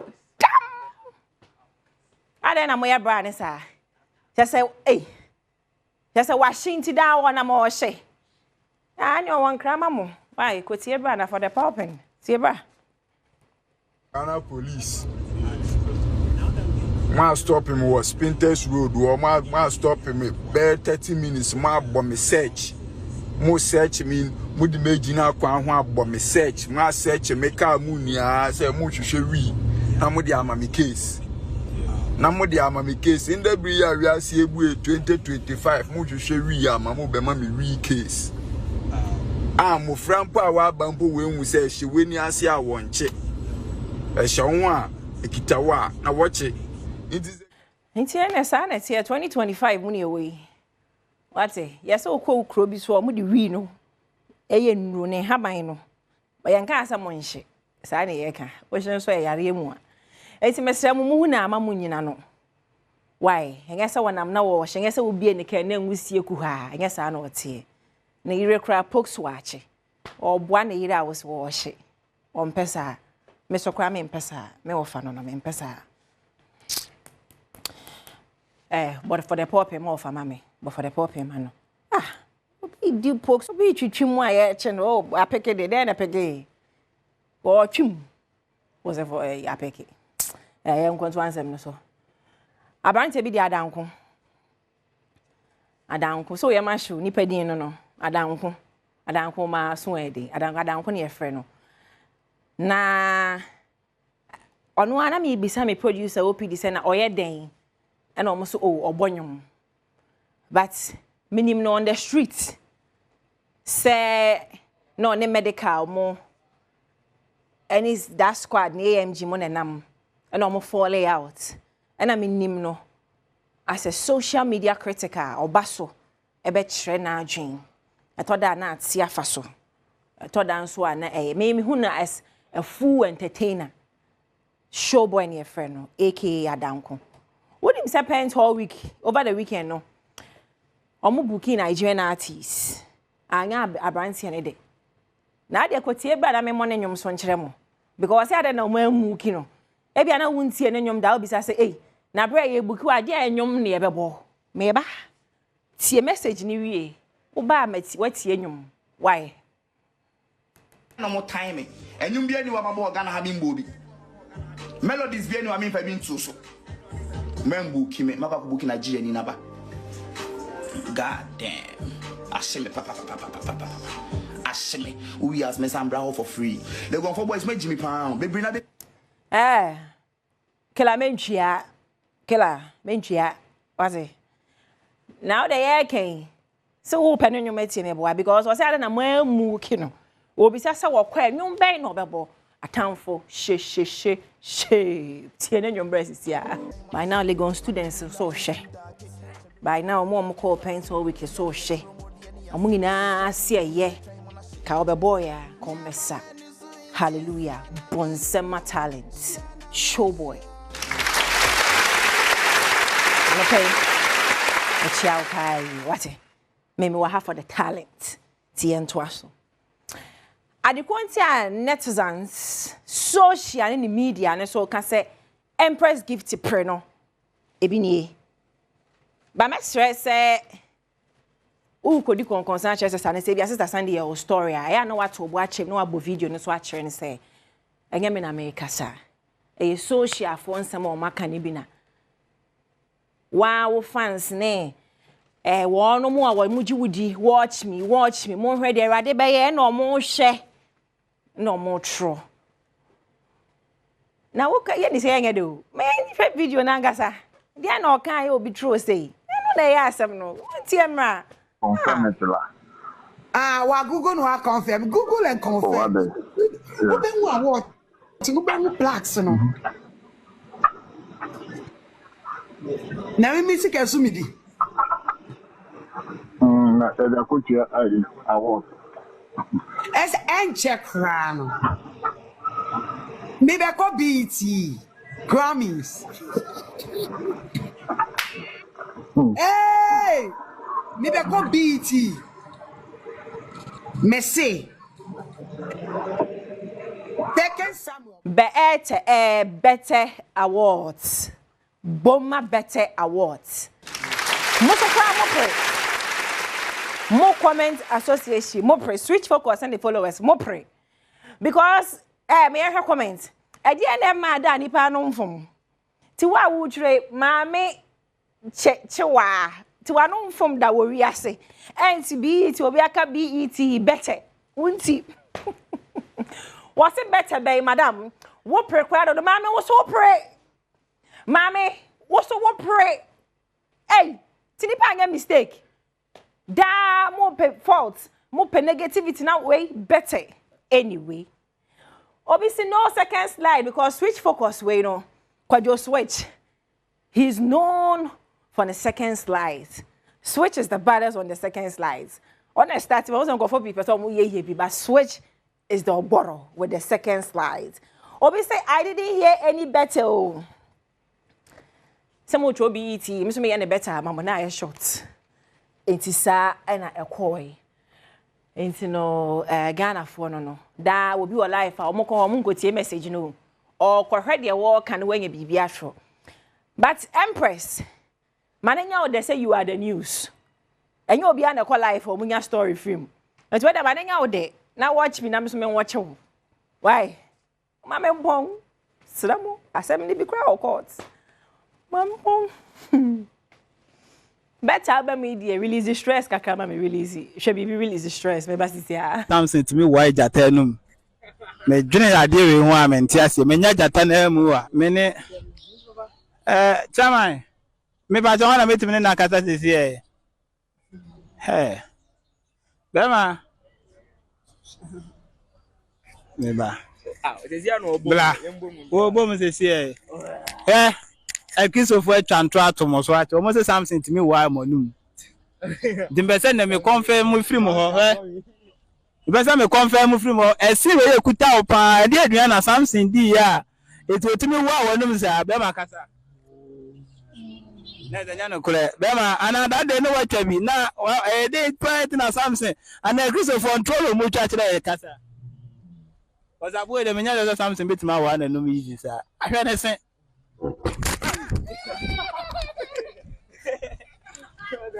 Emma, I'm going to do one for the person as I know. Hey, I'm going to. But baby, I okay dear because as a mono or in the name of content, mu yi kakra kakraba because hey, Jatapa na person ordinary content. Or hene, unim red. Yeah, friends, na mean that eagle wear for us or more me material and any other no more pamie or more tessa no same building with Starbites restaurant, Kolaniema, Memaniema, Maniema, or more pamie and I may buy and pedu who me and say, wow, what's a girl be a Michiano with you? And some say that's right, it's all good. I'm pedua can this and my chat. Into eagle, Madame CP from 0266112230. Hair Logistics GH, where your wig. Or Instagram, TikTok, we're in a chat. Who's the head of cosmetology, Auntie Harriet Room. Much love, Mama. I see you. Big shouts and Kwama. Mark Weber, my director, Richmond, my director, OPD. I am a producer. Oh my henny, Governor Sante. Of entertainment one. Of our some crackings, but fire ready. Of our cracking. Oh my henny room. Over my crackings, Anna. The family. Trauma entertainment side, no, that's right. Hey, DJ Hitman, that's right. On that note, no, entertainment side of my hand now, Muhu, yeah, my main Uncle Ibrahim, Parklight Motors, our Tahuano pay, our share chow pay, ye moshi, and call Mam Pong, a Hona Quesinsia, a wa, or more ye won't share any idea. I can see what to make. Good morning. Sister. Andy Medasi, Masum Ewo Asante Mampong, a year Amaniampong, Servers to Ahimfie, Sikajite Ahimfie, Asantimandi Fahini Ahimfie, 2-4 Anam Sini, Ni Ahimfie, and another pay your walk. Nina Aya Doti Ye, and the Amada Sibre or Sebosu, Ya Otosubiano, Asante Mampong, or Pedasa, yes, Traso, Efforts, 241, on a church and Manissa and them. Bridge checkers abo Asante Mampong. Bridge checkers abo Asantiman. Bridge checkers abo Omankana Yina. Da Sibre or Sebo Su Tosuenu Aqua. Nana entmi ama. And it's a ama Adom free a chichini benchayem. Abe PM Ewa Asante Mampoa. Nina say they bon. Da Sibre na and or Pimsona Casamu or 2-4 said to Ababio. Aquasi or Nakasa de Gite. ahenem so biem ewo amane ampo ahemfie ha no mu am sene unhu se ne esakraye abapa fiti na no fiada ye sha se de amanebo ebremo ebesi mimreda ene kwasade aso no naka wohwe emu hanum se yam naka eye canopies na agye hanum nyina afa so ne esakra kese abam sakra ni nyina ekirem se enne nanamayemfo amamman ahemfo asanteman kwade makomako adwesia ensia amahenem uyi da sebere osebo nsu a wotina nanam ewo akura ede afiri mu a amamman ahemfo ye wo asanteman mu makomako adwesia num ena ba asanteman pon enem oni asanteman nyina wro 2472 ababio ena eba eno achi his excellency John Dramani Mahama enso enimpenfo ye abamu empenfo enso eba ebi the Ashanti regional minister enimpenfo do kambia ewom Ghana chiche ne kabom komu enso eba ekane mampani his excellency John Ajekunkufuom Nana Ajodan Kwakufado empenfo nyina beba ene asantima pokrodwem no be hwe eye dasibere osebo so yotosmienu ene echi ene di enkra ya etwatwom etire sakra aba ne nyina eye se so hwe eye fitai esua aha ene ye hwe ni mu sem opemso asantima nyina wura otumfo setutu ababio ebetena nana mahemfo atwa no ho ahia sene asantima mu dro esim etienom ye de amahene ne ma otumfo emu eyedrum amahene makomako adwesiasia 66 ana asum sikadwa kofi insantinem sama amahene nyina betwa otumfo enho ahia na eno atwohwe machi ase ya yabo enkonya no akuakuakuakuakuaku sebere kaka dini nya ye amahene atena ye ebia enso eno no ena aso hwe metenti so ese ya eno so eho ana mampanim his excellency John Dramani Mahama abamu empenfo former president ye wo mamus no eba omso be call akwakotena any other government officials as we call akwakotena e say nene enhye no esimi etiem na na sam foje awa me jam ma na one adwahene eso atona na timi take through ye pa say na djubede na kasa esimi etene na so nene na hwede ento asomai nana osai hwede na eye funeral committee chairman oya Adontehene Santima Mponhene eba penny prekope na ye ntutu ye nyina no ono a na eda no ehwese bibia bekoyi ampa so nansani a ye hye dwumade na se no ye betimi aka asisudua se enioma akose de wo se kona na ye makwa baba Adom TV so ye nua begiri so ho ye nyame Adom ho ye pa ebrabe mo ana nye bemre mejira so medame na so nana enne ye hu se arrangement na sesa bibia asesa wo hanum se edie na esie nnenti a nkonwa se de esi ahyehyɛ no mpata nyina ya tutu ne ho keka ho se de wahu no edi adanse se ewiem asesa se wo hwɛ setup ya ya wo ha eche se wote kokɔ so ba ye rotumfo otena se ya na hemfo ne na manhene ne abrempɔ atwa ne ho ahia enti wo hwɛ se de esi aye no no a ye wura rotumfo te simpie so ye frɛ na esa ote so na ne mpanyimfo a te ne nkyɛn benkum ne ne fa ne nanim obia wo ba bi otena nti esa na chi no wo hwa ya chichiri nkura wo amahemfo no obia wo ba bi otena ebo yewura chidom nti no setup we nyina no eye yewura ote kokoso ne setup ne yaye no nti wo hwa ye nem tenten so a ɛhɔ no ya presidential days a ya range eso ede twa Ghana mampanyi ene ne mpanyimfo a ebo ne chidom a omoba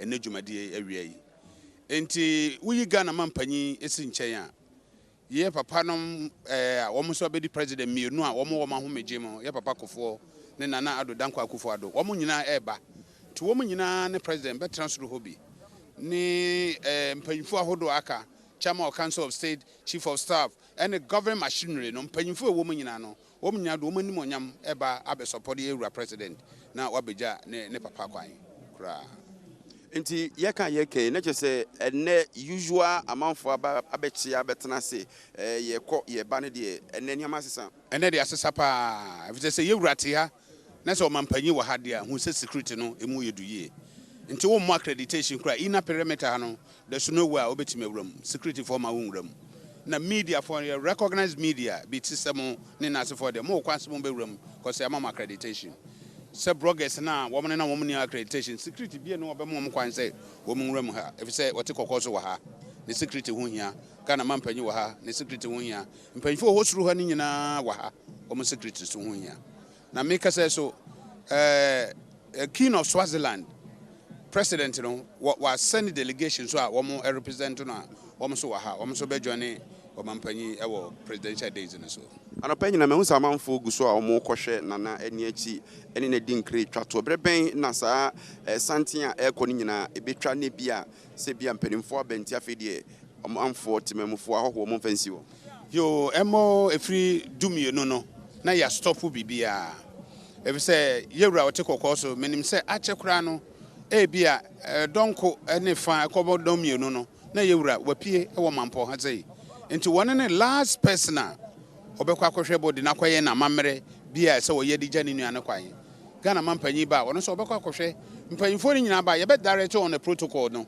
wɔn nyina bɛkɔ akɔhwɛ body no ɔkɔ a protocol obekɔ akɔhwɛ body ne first ansa na waba bɛkyɛ abusuafo nyina akyɛ da na hema wɔno so wɔte yi paso a mpanyifo yɛtwa ne ho akyia ba bɛkyɛ mpanyifo ne nyina ansa na wɔn aba bɛtena se.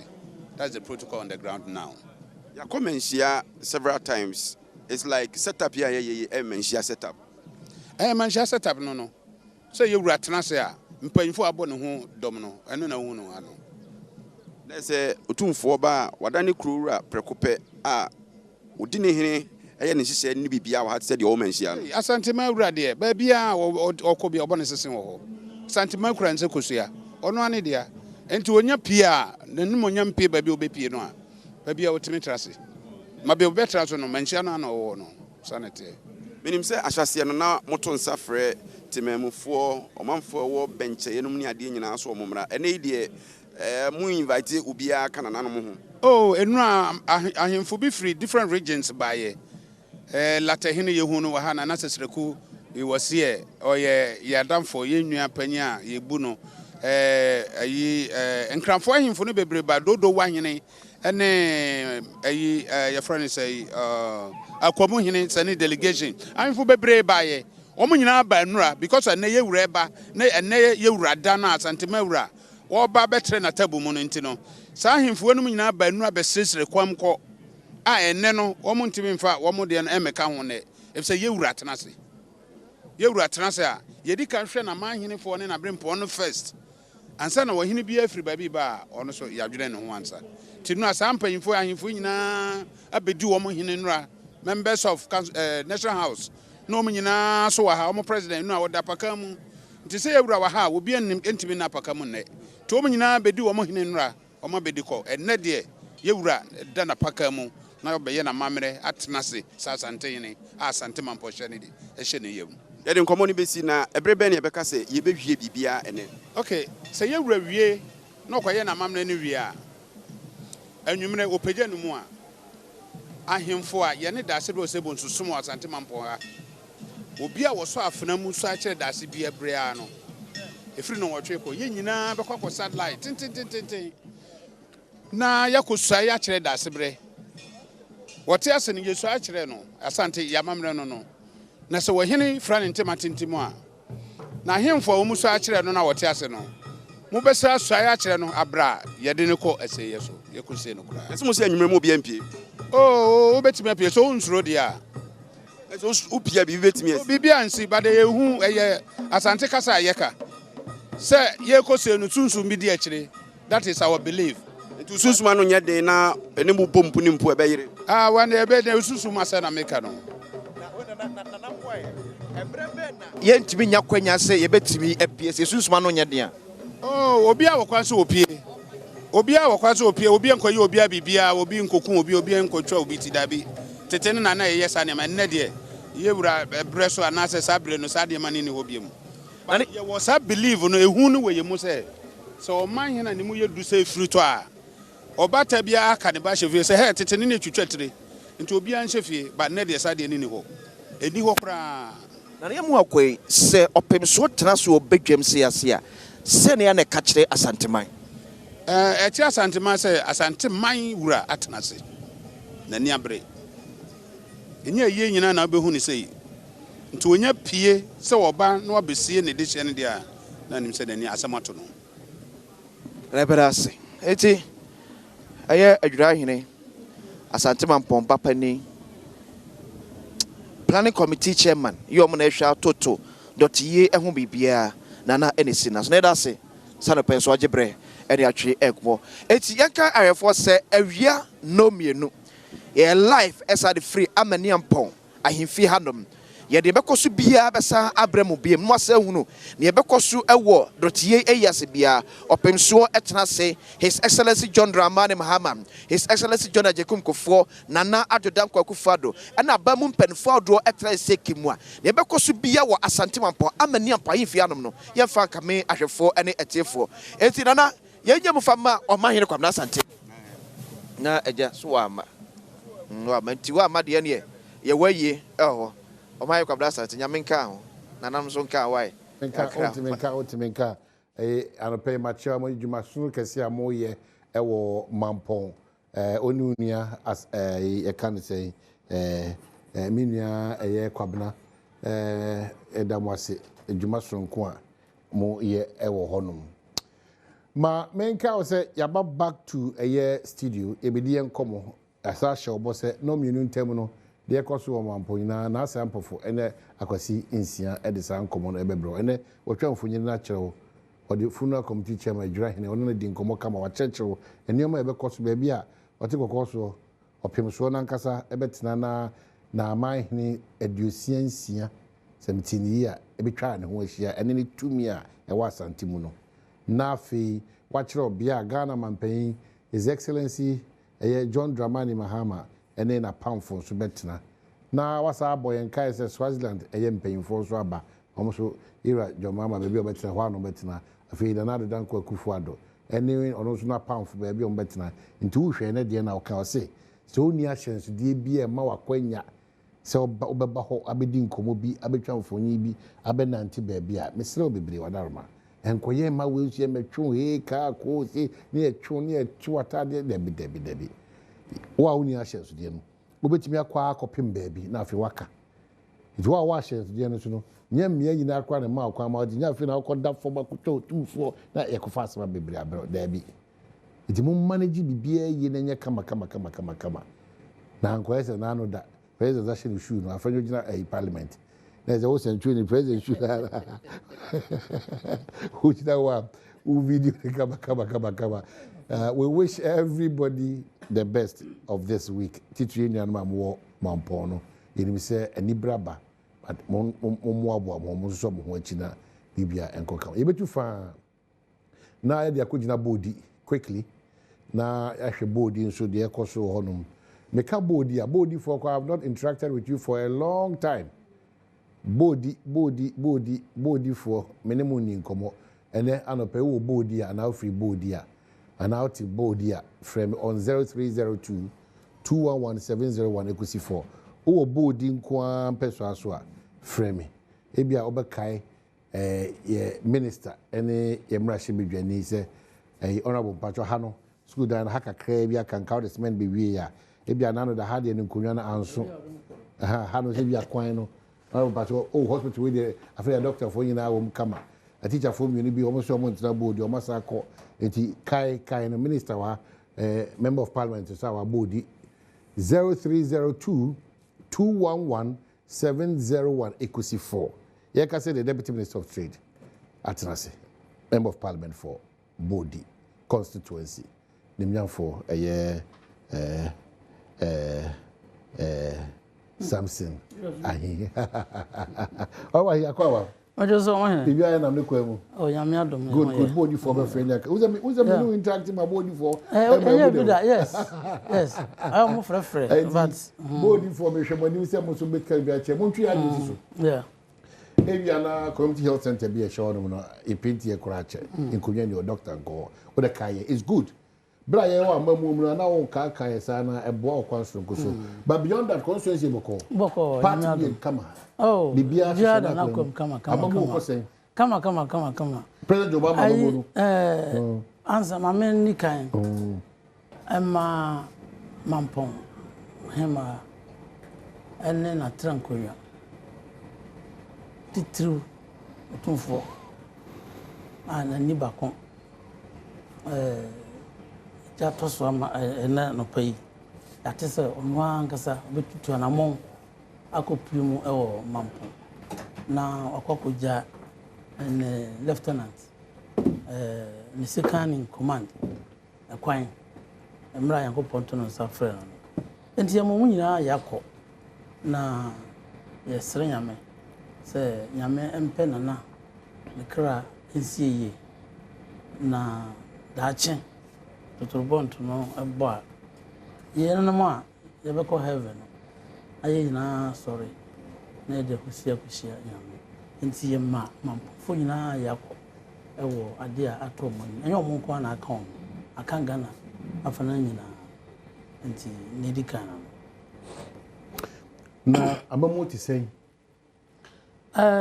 maame fa kɔ nso na menkyia bodifo mo hwɛ yɛ ɛnɛ bia Adom TV dia yenim sɛ ne sitie ya sɛ fa na nyinaa nya Ghana nko a ɔmo mo hwɛ anɔpɛ yi na yɛma obia akyi na yɛdan ami asese ɔma yɛ ahoden yɛte nkwamu amamu bodi intine Benjamin Pepra ofri bodi intine Ben akwaba we just so many things o nyame adomoko bodi hefa potin na ofrefri ana ofri bodi wo aye background be o hefa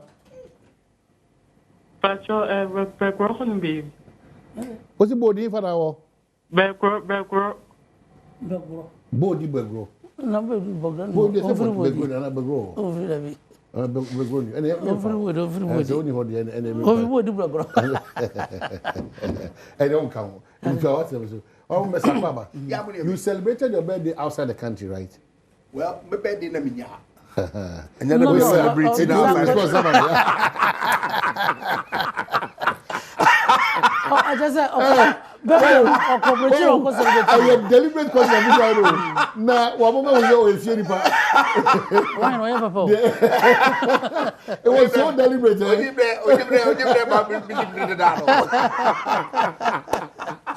Okay, you know the idea. Maybe I want to continue. You know, please have them for you. We'll come back to conversation. Yes, sir. But you know what to say? Yami Adom. Abai, ye guni maso. Ye tuto nyama. Ubia ni wa. O can say ye problems are ye wono. Over solving na. And I say what the just a few months. Now I can say what of problems I Ghana right now. But we are making effort. And then Ghana for the donor it's more ifili policies na abayano de agwakwemu na ehonso so aba ebimu ifili ewo man to the sense even timamfuo na nkasa ekore for reduction of prices of goods and services ewo man na say bibi drastic then ekoso ewo man enne akora bia ni say seed no anya modern aba eye common knowledge what you say nti djuma aban no eye ene niam bebre ekoso a obi a di ho adase se president Mahama the second time no there's a change, there's a big change obi a impact no obi a efilibi obi a hu se papa no abase obeye djuma opese oba be live legacy and say by the time obe free so no I just say it me point to say president Mahama the second time buy no oyewe and you know Ghanaians including the media everybody obia recommend no na amamu also there say ye nipa we ye dan a to sin kakra bi ebebam what you say ye esin to beba ye nipa no we nya bibia say bibia be perfect but it seem to be avoidable. No, I say energy. I mean, say, "How now the koi?" Na sa year. Now, what do you mean? That is a question now. Avoidable. O question now. O bisano. Who lead me into that? Into my young cousin question. Ansana. All the question from Abba. What you say? Now, one city no. Esla no. We agree with Ghanaians. A man from Bofu. A man from criticizing.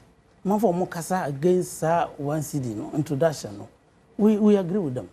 Sabi oman bia nipa bia ni ho a opa ho kire na ye hwe 8 years I besin ko ya ho kire Ghana fo ko mu no na ya ba no mu fu se e wo se ye hu Savior na ye hu ha enti to introduce her one CD no do do na be ye mo say e be san e do makọ back to dada no mu enti na ma ayamhihie ne ehu aba no and omo a ehu abo omo a omo kasa etia omo criticize no eye ne kwanso ana no aban agree with them say because obi enu a opese in otuatas unim sa all over the world imposition of taxes no enye so easy human beings obi anu ready so otuatas what you say into Ghana for wo omahene any Ghana for patriotic Ghanaians omo criticize how one see the year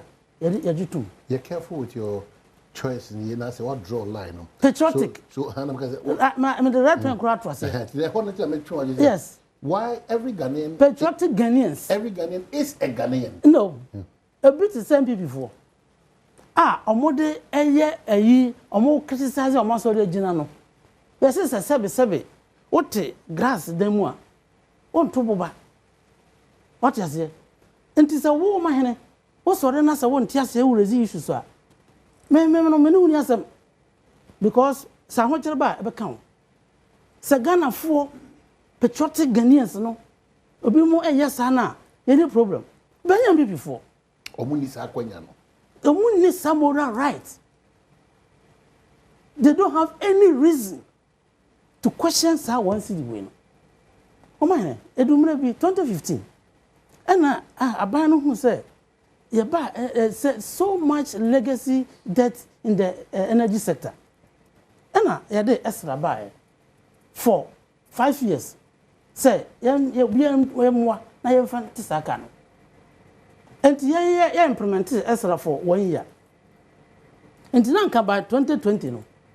Now 5 years no aso. Akunka no. I just say I reduce say in free work say a swat table for more obi a ye na ho ha na say ye energy nsensem no na stabilize amaye oni say ye de sa esa no ba no be for parliament the opposite say okay at a point go stage work out say esa no ye de ba no emwa enye emwa o man no e de ho kire beba na mo kasa ti ya 5 years na ye na ye mu 1 year no second year no mu na people ba mu amma so ana omode ayi 15 years 10 years no omode additional year o shomani ana omode years e kan ho ma see about and 2035 what you say they rather omu mortgage no e dey koji 2 billion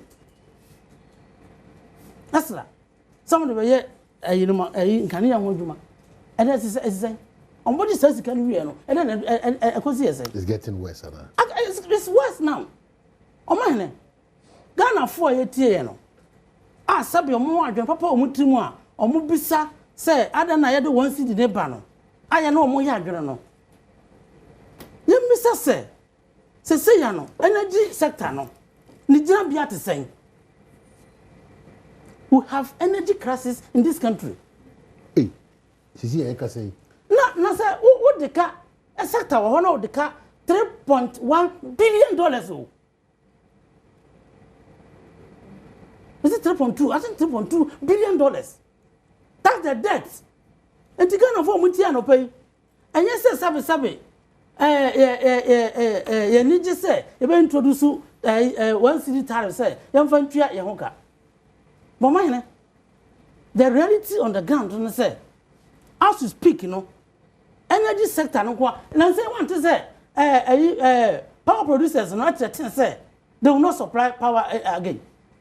One say, several of them, they wrote a letter officially to government, say, among a certain period, say, Abano and Tria, Sikani be among one, they will withdraw almost services. And you know, Ghana for, as in Bisani say, Abano. Ontra ho onhwe oye din na power producers no omo wodro na ya nya power biem na a cost situation so a dey say na Ghana for beka and then before nchire say cannot $3.5 billion na eda $3.2 billion $1 billion eda ho no omo nchire kwa yemfa so yentu assess ka no omo how do they propose say yemfa handle this problem no they should tell us.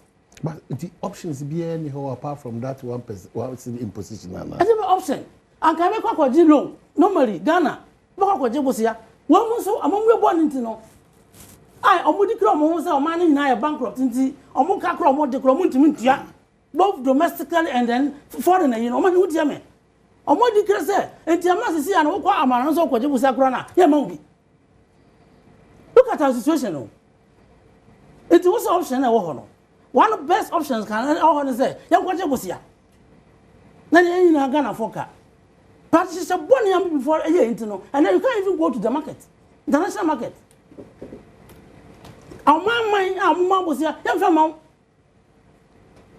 untimu ko say o ko rezi irobon say o de betu tasa you can do it but say options they be say one mo betimi ahwe to a ECG tariffs but already more page mo finance ministry betimi absorb economy and I'm follow on mo for now in terms of finance ministry be absorb no revenue and other be absorb revenue no some person ho high yes enti no ye fi say wo hwe ye ba ye Ghana president Mahama ne Ghana 40 no correct transparency one introduce M2 say ye ba ye and before that's what I'm saying say need right to even talk about salaries way omo buy na omo criticize fuel 1 gallon na esen na ye 40 cedis omo tam ekoya ko do 100 Ghana cedis e wo man mu of course me go catch me fuel 1 gallon 100 at a point e wo man mu now say omo free obo abamu mu no na 1 gallon esen na esen today 60 cedis krona on beto 14 cedis. What happened to Yama? A quarter 60 cities. I want to move. Correct. And it's a who have to be 14 cities. How would I call just 60 cities? What happened? Would that time now put free 14 cities? I call 60 cities no there. Nay. What I say? Once you are more the rule about so-called in quote Brazil. Yeah, Tifu and so is he can hold in a saba. Yes. Na because and train. Waman yourself in India one also chire o pefe say. Dear Yanni say nyoma and 9 anamiensa and a control fuel any sikana. Emu 0.01 the crying, say to me crying. Into hwa yensa e should be enu. Nyame na ya don we bie nenum kakra bia ma yensa no 8 media go enche bia ya obeka yensa nyina ze. Onka. Now the point is that until I say this government has been so transparent to Ghanaians. When we say that we grab this, I say, I had he say petrol no yabeto no sa 15 cedis to per liter na. Ana ka yanja no ho. What you say? Ana ka am be 14. Na mo tete so sa. Aban person odi no kura. But it's not within your control. But it's your control.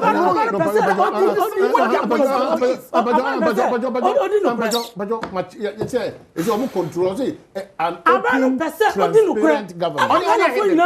Someone can go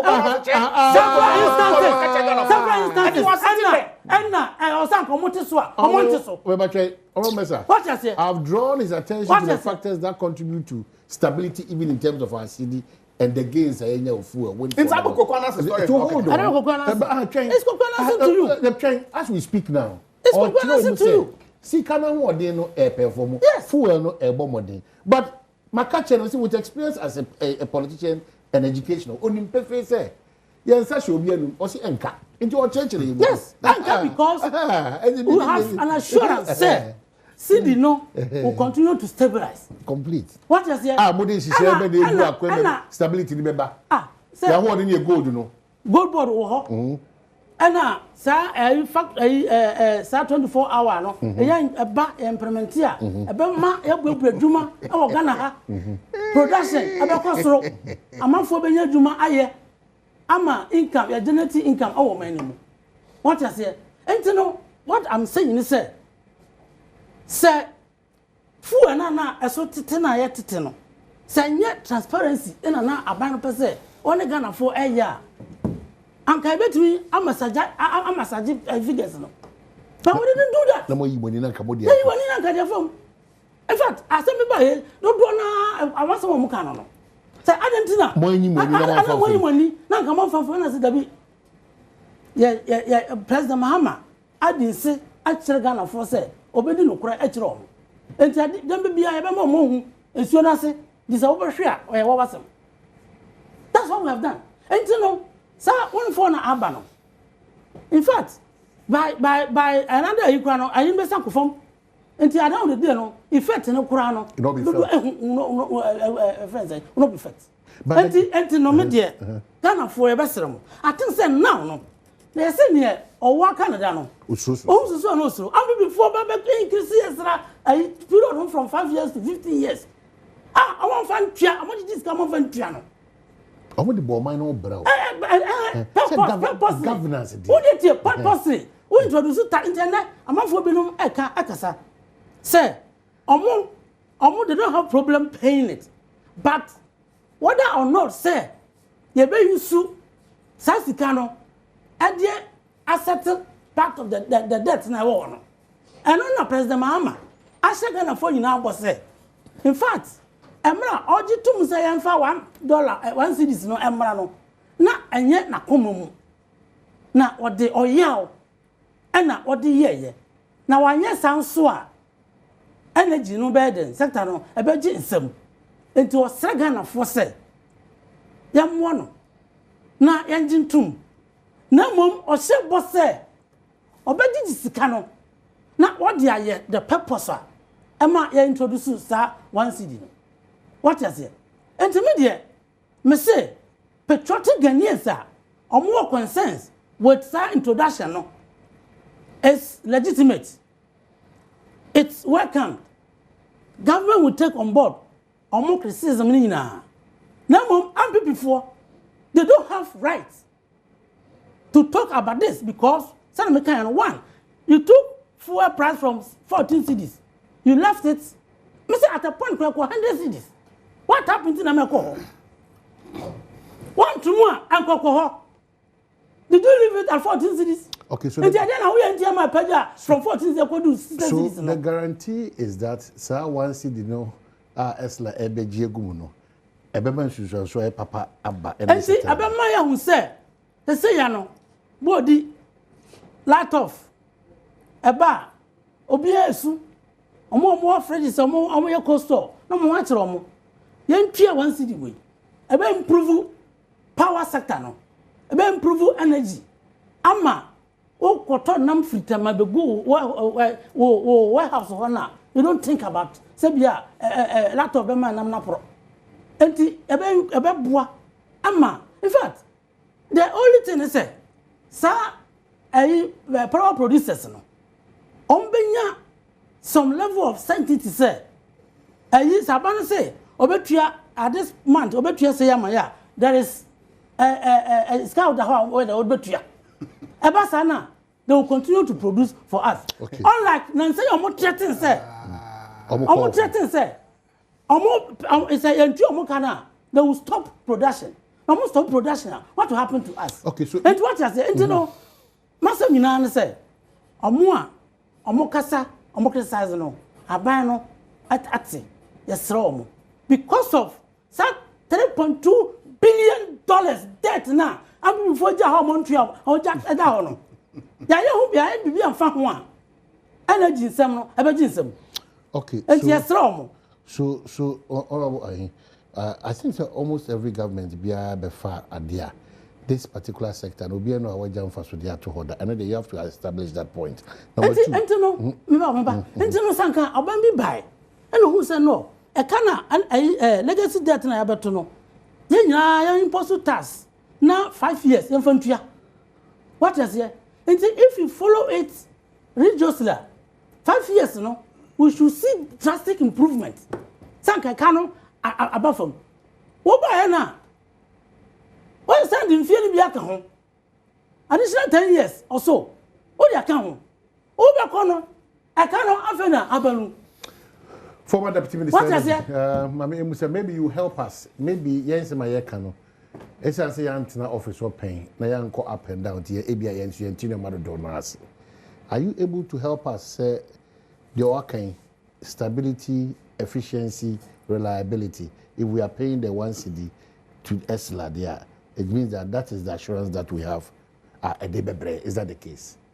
My name is Minchia. Samson. Minchia. Ghana for when you're would say and paying.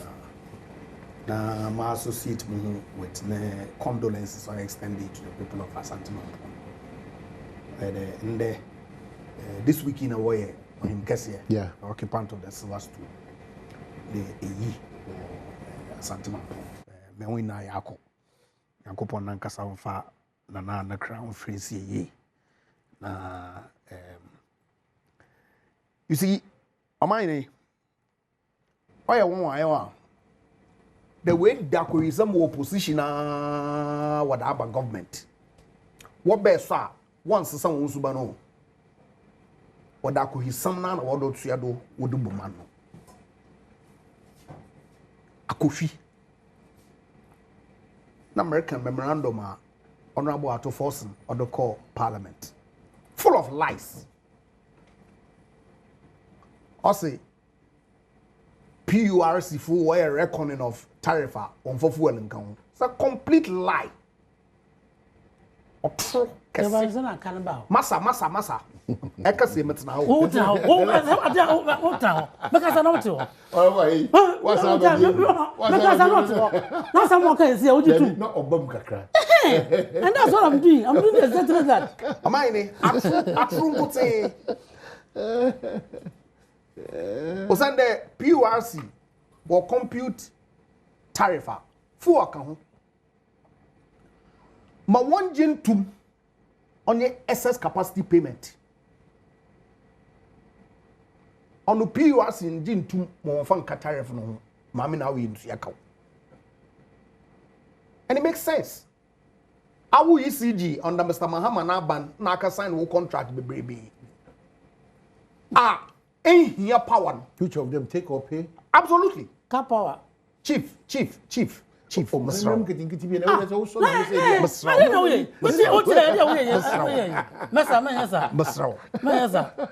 Yo. What's a number? I will expose all them.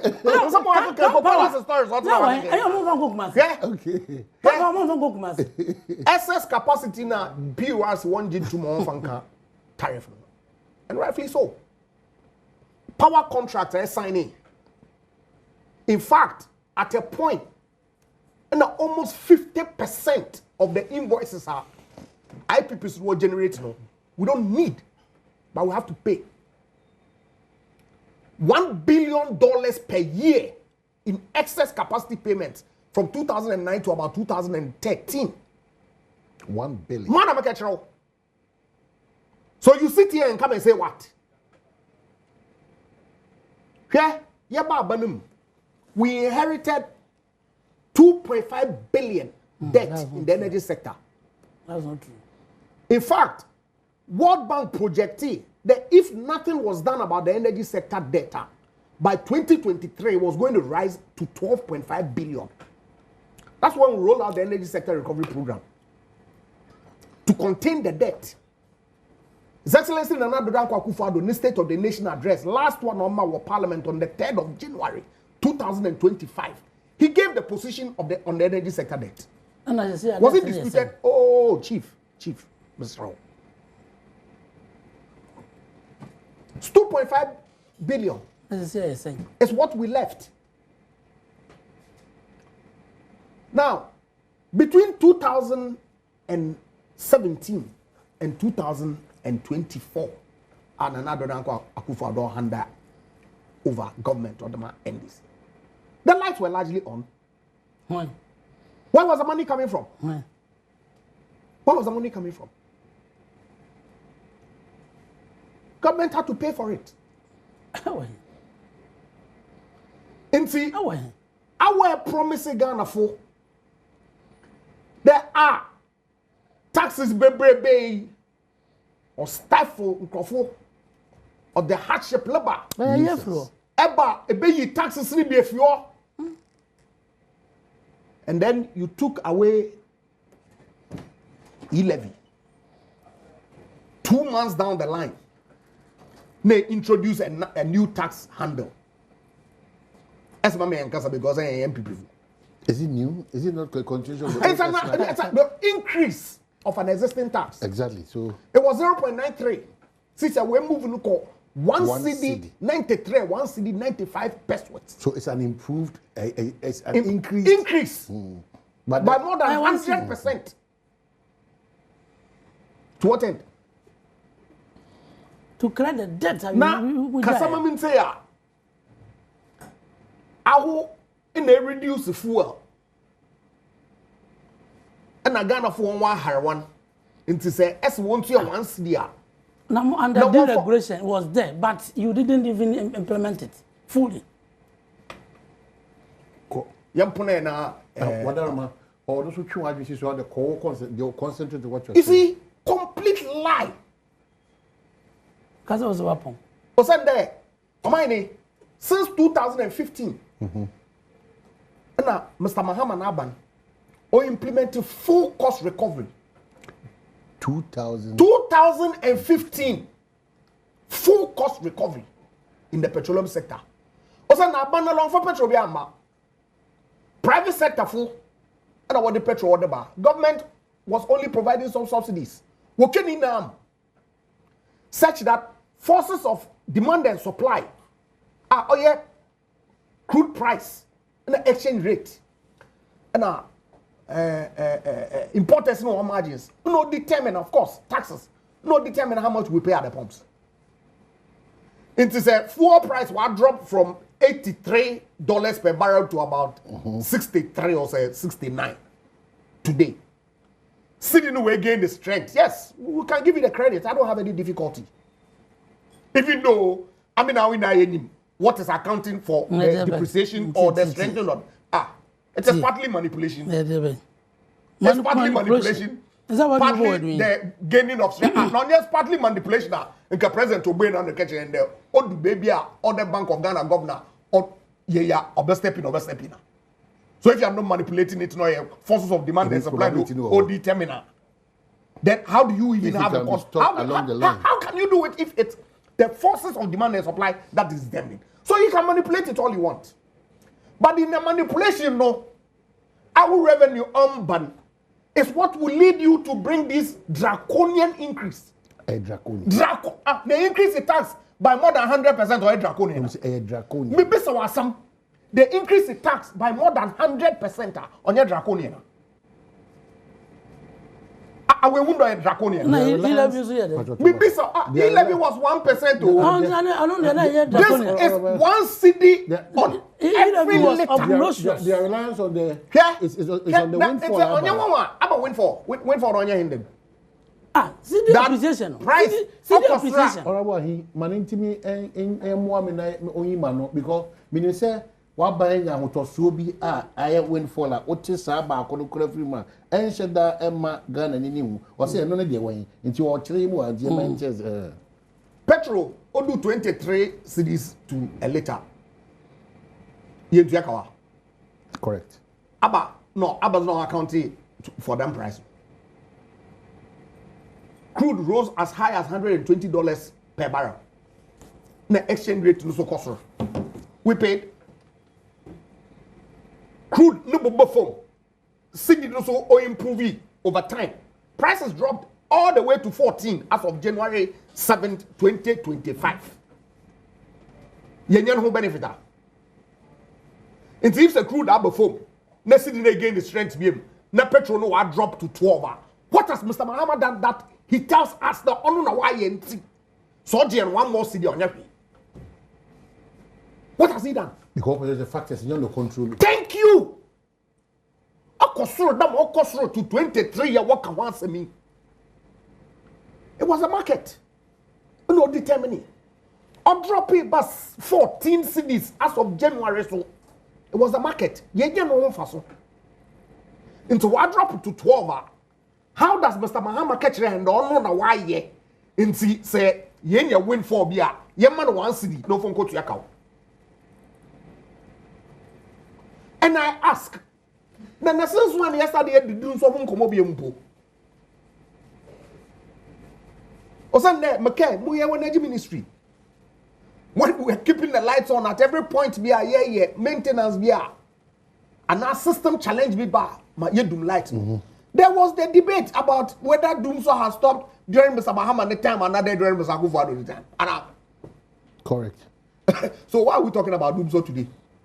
Because that's a point that we made. But for 4 years, I had the zoom on the Mr. Mahama. I was doing so during your time. I'm beside a poster on my time table. I'm on time table. Next year, or the can say, or you beside say on my time table. Or say, what is it? What say, almost said do so, I'm going one time. Because no need to say do so. But there was some doing so. That was what people, Ghanaians requested for, that time table. What I said, there was doing so under their watch. What I said, we provided that. Mesa, Kosu. Worst situations. And your worst situation. Terrible situations. And your terrible situation. Under your watch. The abandonment paying for 1 year, and Brasi. Now I appeal to the. That's what I have done here. That's not what you are doing. That's what I have done here. That's what I have done here, Mesa. That's what I have done here. We are not like you. Okay, so all Mesa. If someone expose you are. I was lying. I was doing this. More than edge to me. Oh, and no quite. Mama came, Mama Mesa, one came, man can ye. No quite running. Okay, Sunday. I can some out. It's not hot neck that one mogeji. Remember, one mogeji. Esla. That in itself is not true. Am I in the quantity there? Time the debt component there was no way the IPPs were going to generate power and accrue more debt. In fact, Saturday, thank you.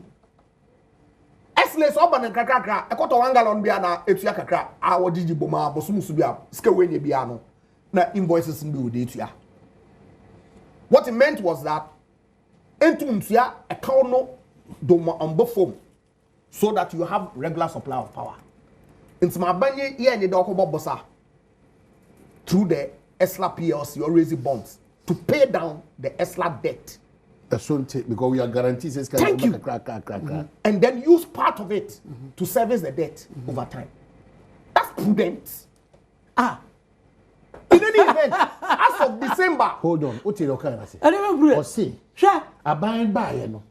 The obetu no. Omo na omo ma independent power producer. Omo na Canada hon. Na nya de omo betimi atoaso abon kanagu ho. Nti aban nyansem no. Okay, so Iceland dey me fan kosi awa. Na me metisa now. Part of it. Me metisa kan nyina so mra kom kakra. Because I dey gusu tuagu kakra. Na ye fan tisa. And in the first place no, Asra ne ba no. You voted against it. So I was saying, that's a different conversation. That's a different conversation. And for 5 years, maybe 5 years. Last span of Esra 5 years. And now buy no. And the next say that's what you know. And you was some reckless decision. Oh, what is that to be there? So Utiaya, I don't think a net debt. Let me say, Omutiaya, I don't think a debt no. As I increase the old canon. I don't think that I increase Mamu and Twasso. I doesn't even arise. I don't think that no. As I increase. Mama Chow say, what doesn't even arise. We are talking about $3.2 billion now. No. Omutiaya. About 2 billion Tiaya. I don't think that. And that's that no. As a pajama. But system losses in as for a cat. Okay, yeah, system losses. System losses, no, a component of it is actually factored in the tariff. Wow. No. Mr. System losses, no, component B is factored in the tariff. So why did you leave the debt? The debt.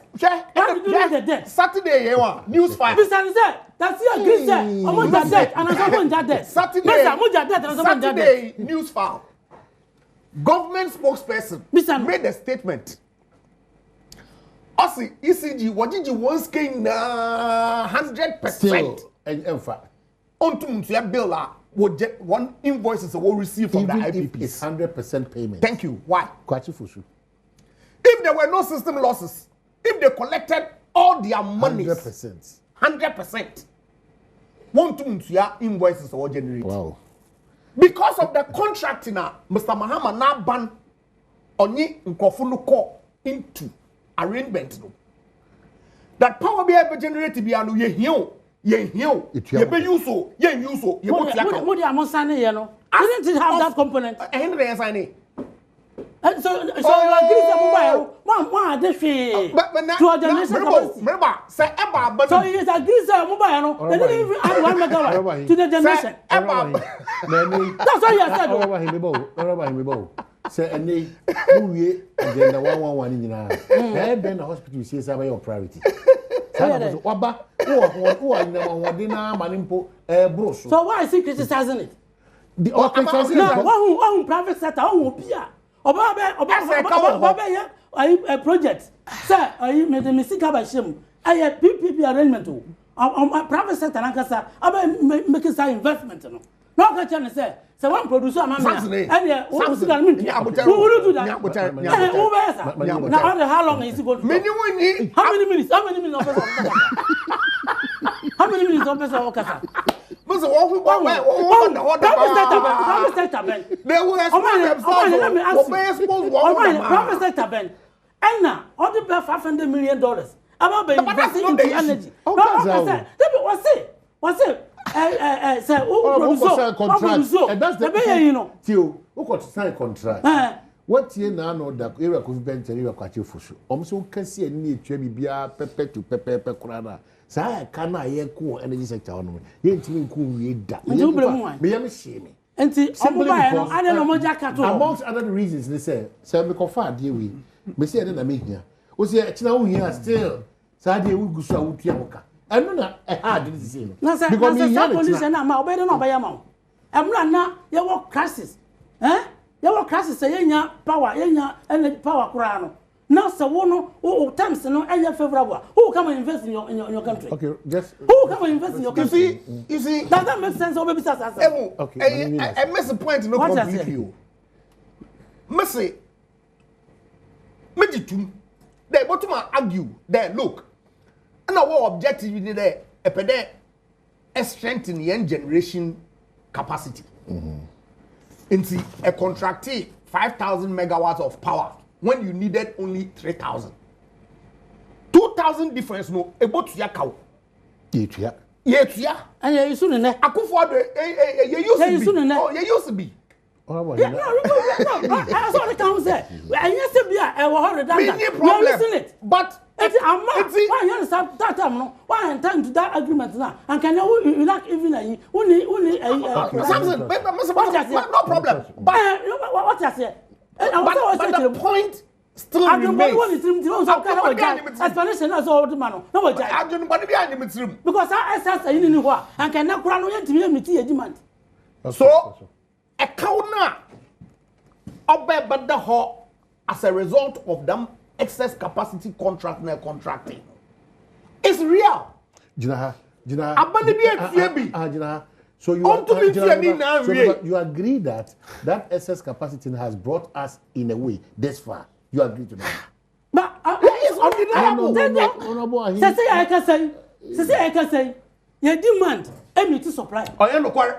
Listen, and demand, empty supply. You don't even talk about excess capacity now. And there's no excess capacity. I'm telling you, demand, empty supply. It's not true. Yes. Find out from everybody. When Energy Commission. What I say? So we've exhausted all the 2,000. Yes, it's not true. Yes. From use of energy for no money. All right. Mr. Demand equal to supply. Okay. At the peak level. Okay, no problem. Ask him. Peak. For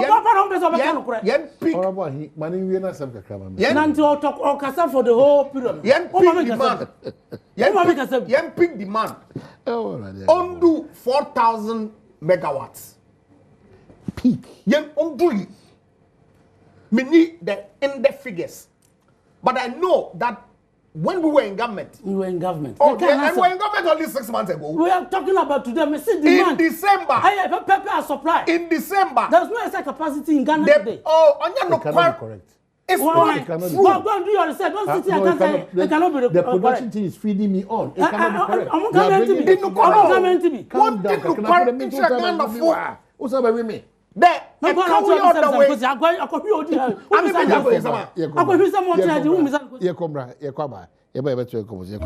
well, as in the next 10-12 minutes, you wrap up. But I a Joy News Habitat Fair first clinic, Basso on the 20th of June to the 23rd of June at Chimota Retail Center. Honumti, Shannon, so a boy, ma, and they. Nyumekwa hodo ebe die adansi ho nyoma ede achira ma bibia ti meko kama ede ma wona ase Ecobank Joy News Habitat Fair Ecobank ede anim ka the Pan African Bank Virtual Security Africa Security for All Superlock Technologies Limited you deserve the best DBS Industries Limited almost we truly are your root experts the builders market bathroom get it right Leash Fortune Limited Unleashing luxury with perfection, one space at a time.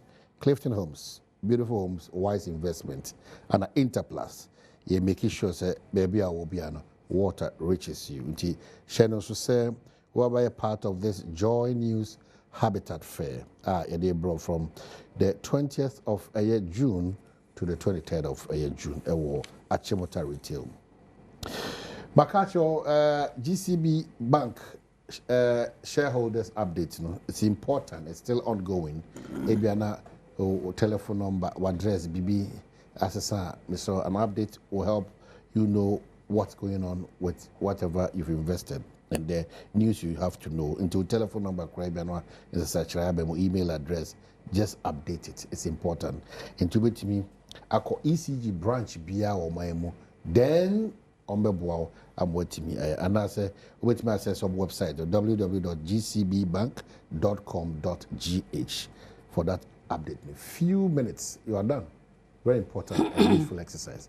Back in the studio, former Deputy Energy Minister, former Minister Creative Arts Sana Mekano, and former Member of Parliament Sekune Atnase, Ira Japan Mesa, and Member of Parliament. Body constituency, former Deputy Works and Housing, now Deputy Trade. And so I want to say, the name for Samson, him. Timesama benefit of the doubt because Obemusa and no, I have to be. Mamun conclude now. That's not fair to me. That's not fair to me. And I said, go around now, check it out. Because time is not a point. Check it out, not him. But it's 9-8. Amine, and see, no crack. Justification behind you, there, Mr. Mahama, Nanaban. We impose an additional 1 Ghana cedi on the liter of fuel to pay for the inefficiencies of electricity company of Ghana. And a kawa contract purely on account of phantom agreements was signing for Ghana for the India.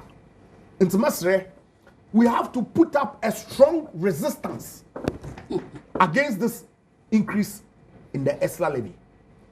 Funds all here, Oman. Excess capacity payments. Yes, start here renegotiation. What promising that what, but they will continue it and finish. They should focus on that. What's the more 100 days? We must solve all the problems in the energy sector. 100 days now, but won't focus. No one fix ECG, so that ECG can collect the money and pay. This money award is nothing but to generate revenue to fund their budget. And that cannot be allowed. What promising Ghana for the taxes a year to know or enough. We bottom one manage the economy successfully. Yamu one kwan. What's the MPP? Yambo ya home wasn't. O send the e-levy bay or the bed and crofo. E-levy. And on ye ESLA increase is 8 times. ESLA increases 8 times more. So than what a percentage. Yes, on transfers that you make Okay? This one is and 1%. 1 cedi. 1 cedi on every liter. Into set to 4.5 liters. 100% too. Man, I'm catch you. Set to 1 gallon now. If you have 4 cedi 50 pesos on every gallon.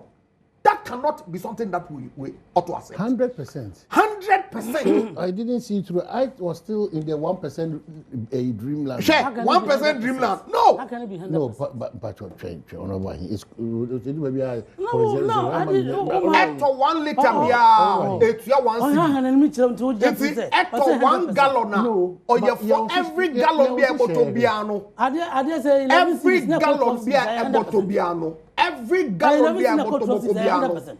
Every gallon able to be ano. It's your tax additional. On your mere ayo already now can say it's your tax about 22%. Since we're moving to almost 35% taxes on fuel, and it's not something that we have to accept.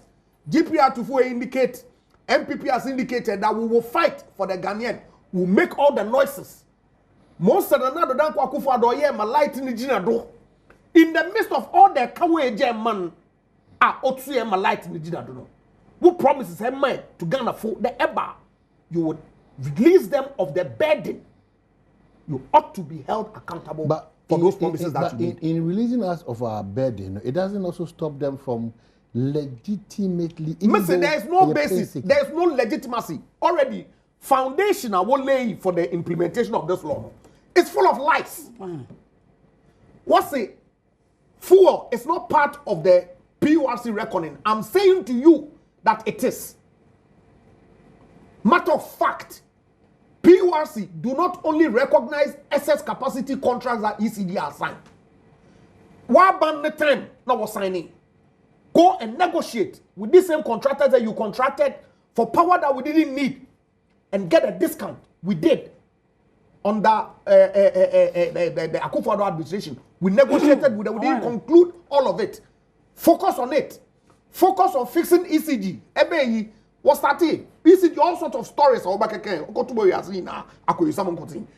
Akohine were opposition. Since you are in government, move away from that truth and focus on the reality, the fact on the ground, and fix the problem. That's your responsibility. I say, you focus on fixing ECG. Which means you two say 8 years on better now. ECG problems are there are challenges there. They couldn't fix it. And on Muja on Koya.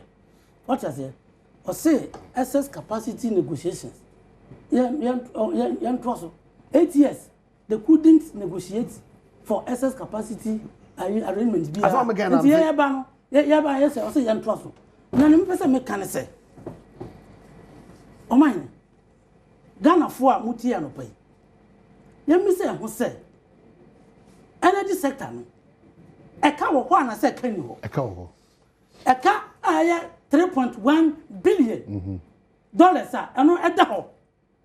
Now, because of say any friends, gas, we bring we have to fall on land crude. And also yet talk. We need money to purchase land crude. No. Baby, how do you know?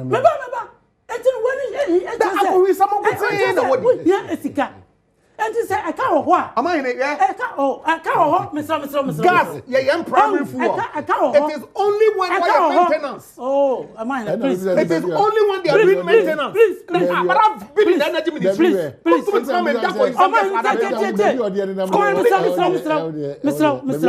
Mr.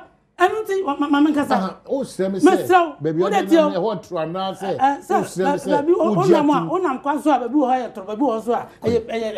Enti na me pesa me chere say bisa no say I can't $3.1 billion na eda ho no e congress na mfantua ayo man na yebu Ghana aban ene Ghana fo aban no enko pesika mfiri sabi baby a aya timamfo no e na pese ma amase Ghana fo me sremo taxes any bebrebe we are media bay no COVID leave you anya what you say? What promising the way just what?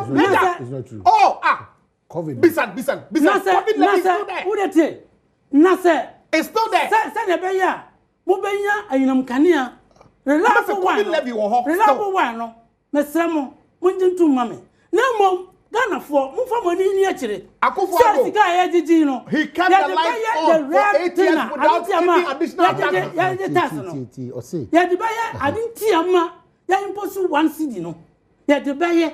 Now, yeah, the tria energy sector levy now. As a debt now, I walk on. Na can you also stabilize. Na Ghana for me say who say. Ya pese dum so no etna ho. Na ya ho hwe. Na se president mama so kura no initiative we. Na sa ko tra fie. Emma ade no gi nsemu a. Wo ya so be ka say president mama. Na woni sa. Woni sa. Ada tina ka. What the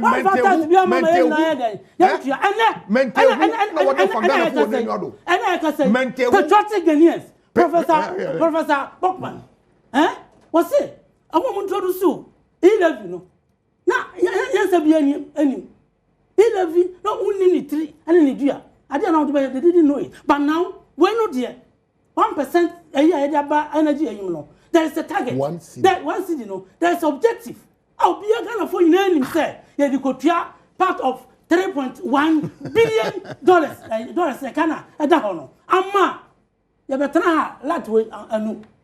Amma.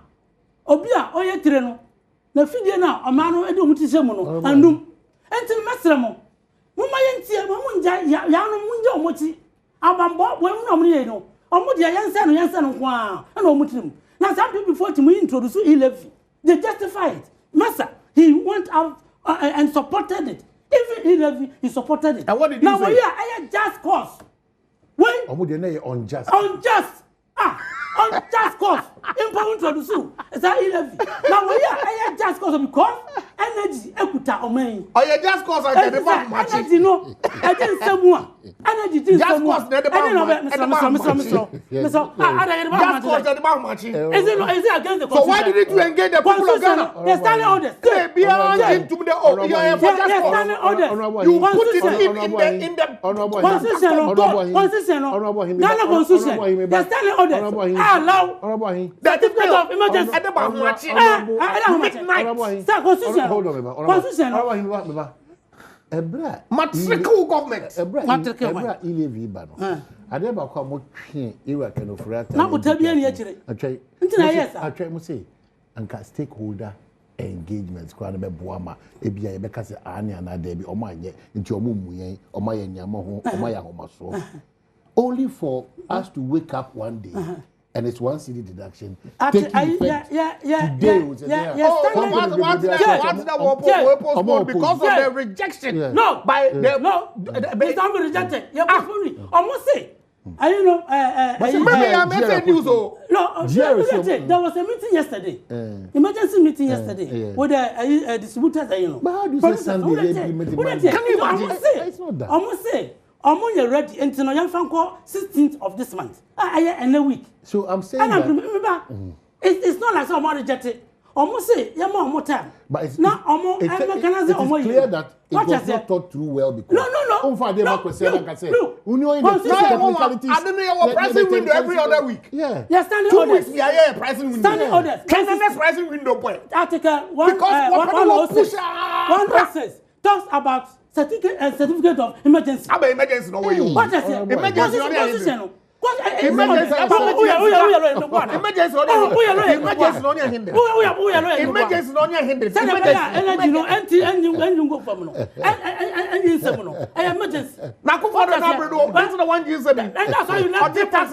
you left $3.1 billion. And I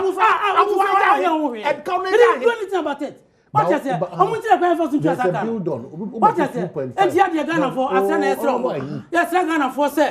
Why are you papaye? Hey, I've been before. I've been born and I'm a body on the Bomoa. Emma, I can't manage energy sector. No, and Hunty. So we are oh, come on. Now, there will be improved power supply in this country. Okay. Serious improved power supply in this country. And Mamun Tiana before no yellow. No more dear. Sir, I must say that my sister McCain. Oh, my any Ghana for. Almost criticize na. Will listen to you. Right. Hey, who be na ya mesa. Any the group no. Okay, so am I in more data be answer na yakọ. My phone I say because there's no data here. Ya pon, as of 30th June 2023. You are not reading anything. You are not reading anything. Because oh yeah, me okay, so am I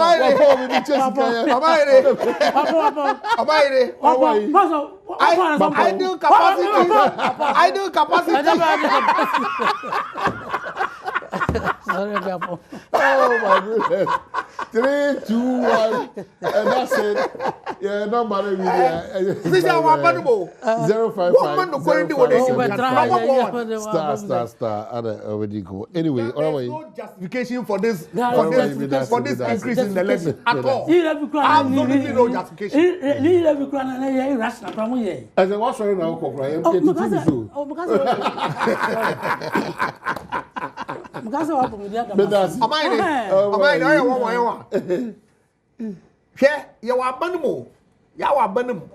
you are in government. Oh, you may change the narrative. No,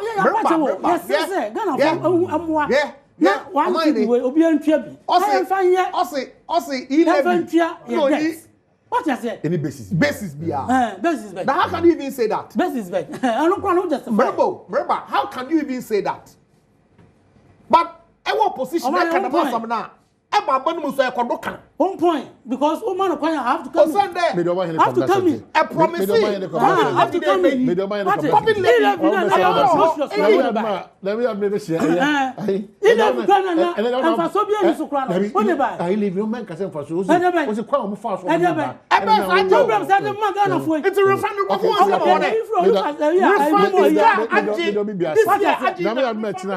are meeting here. Thank you so much for your time.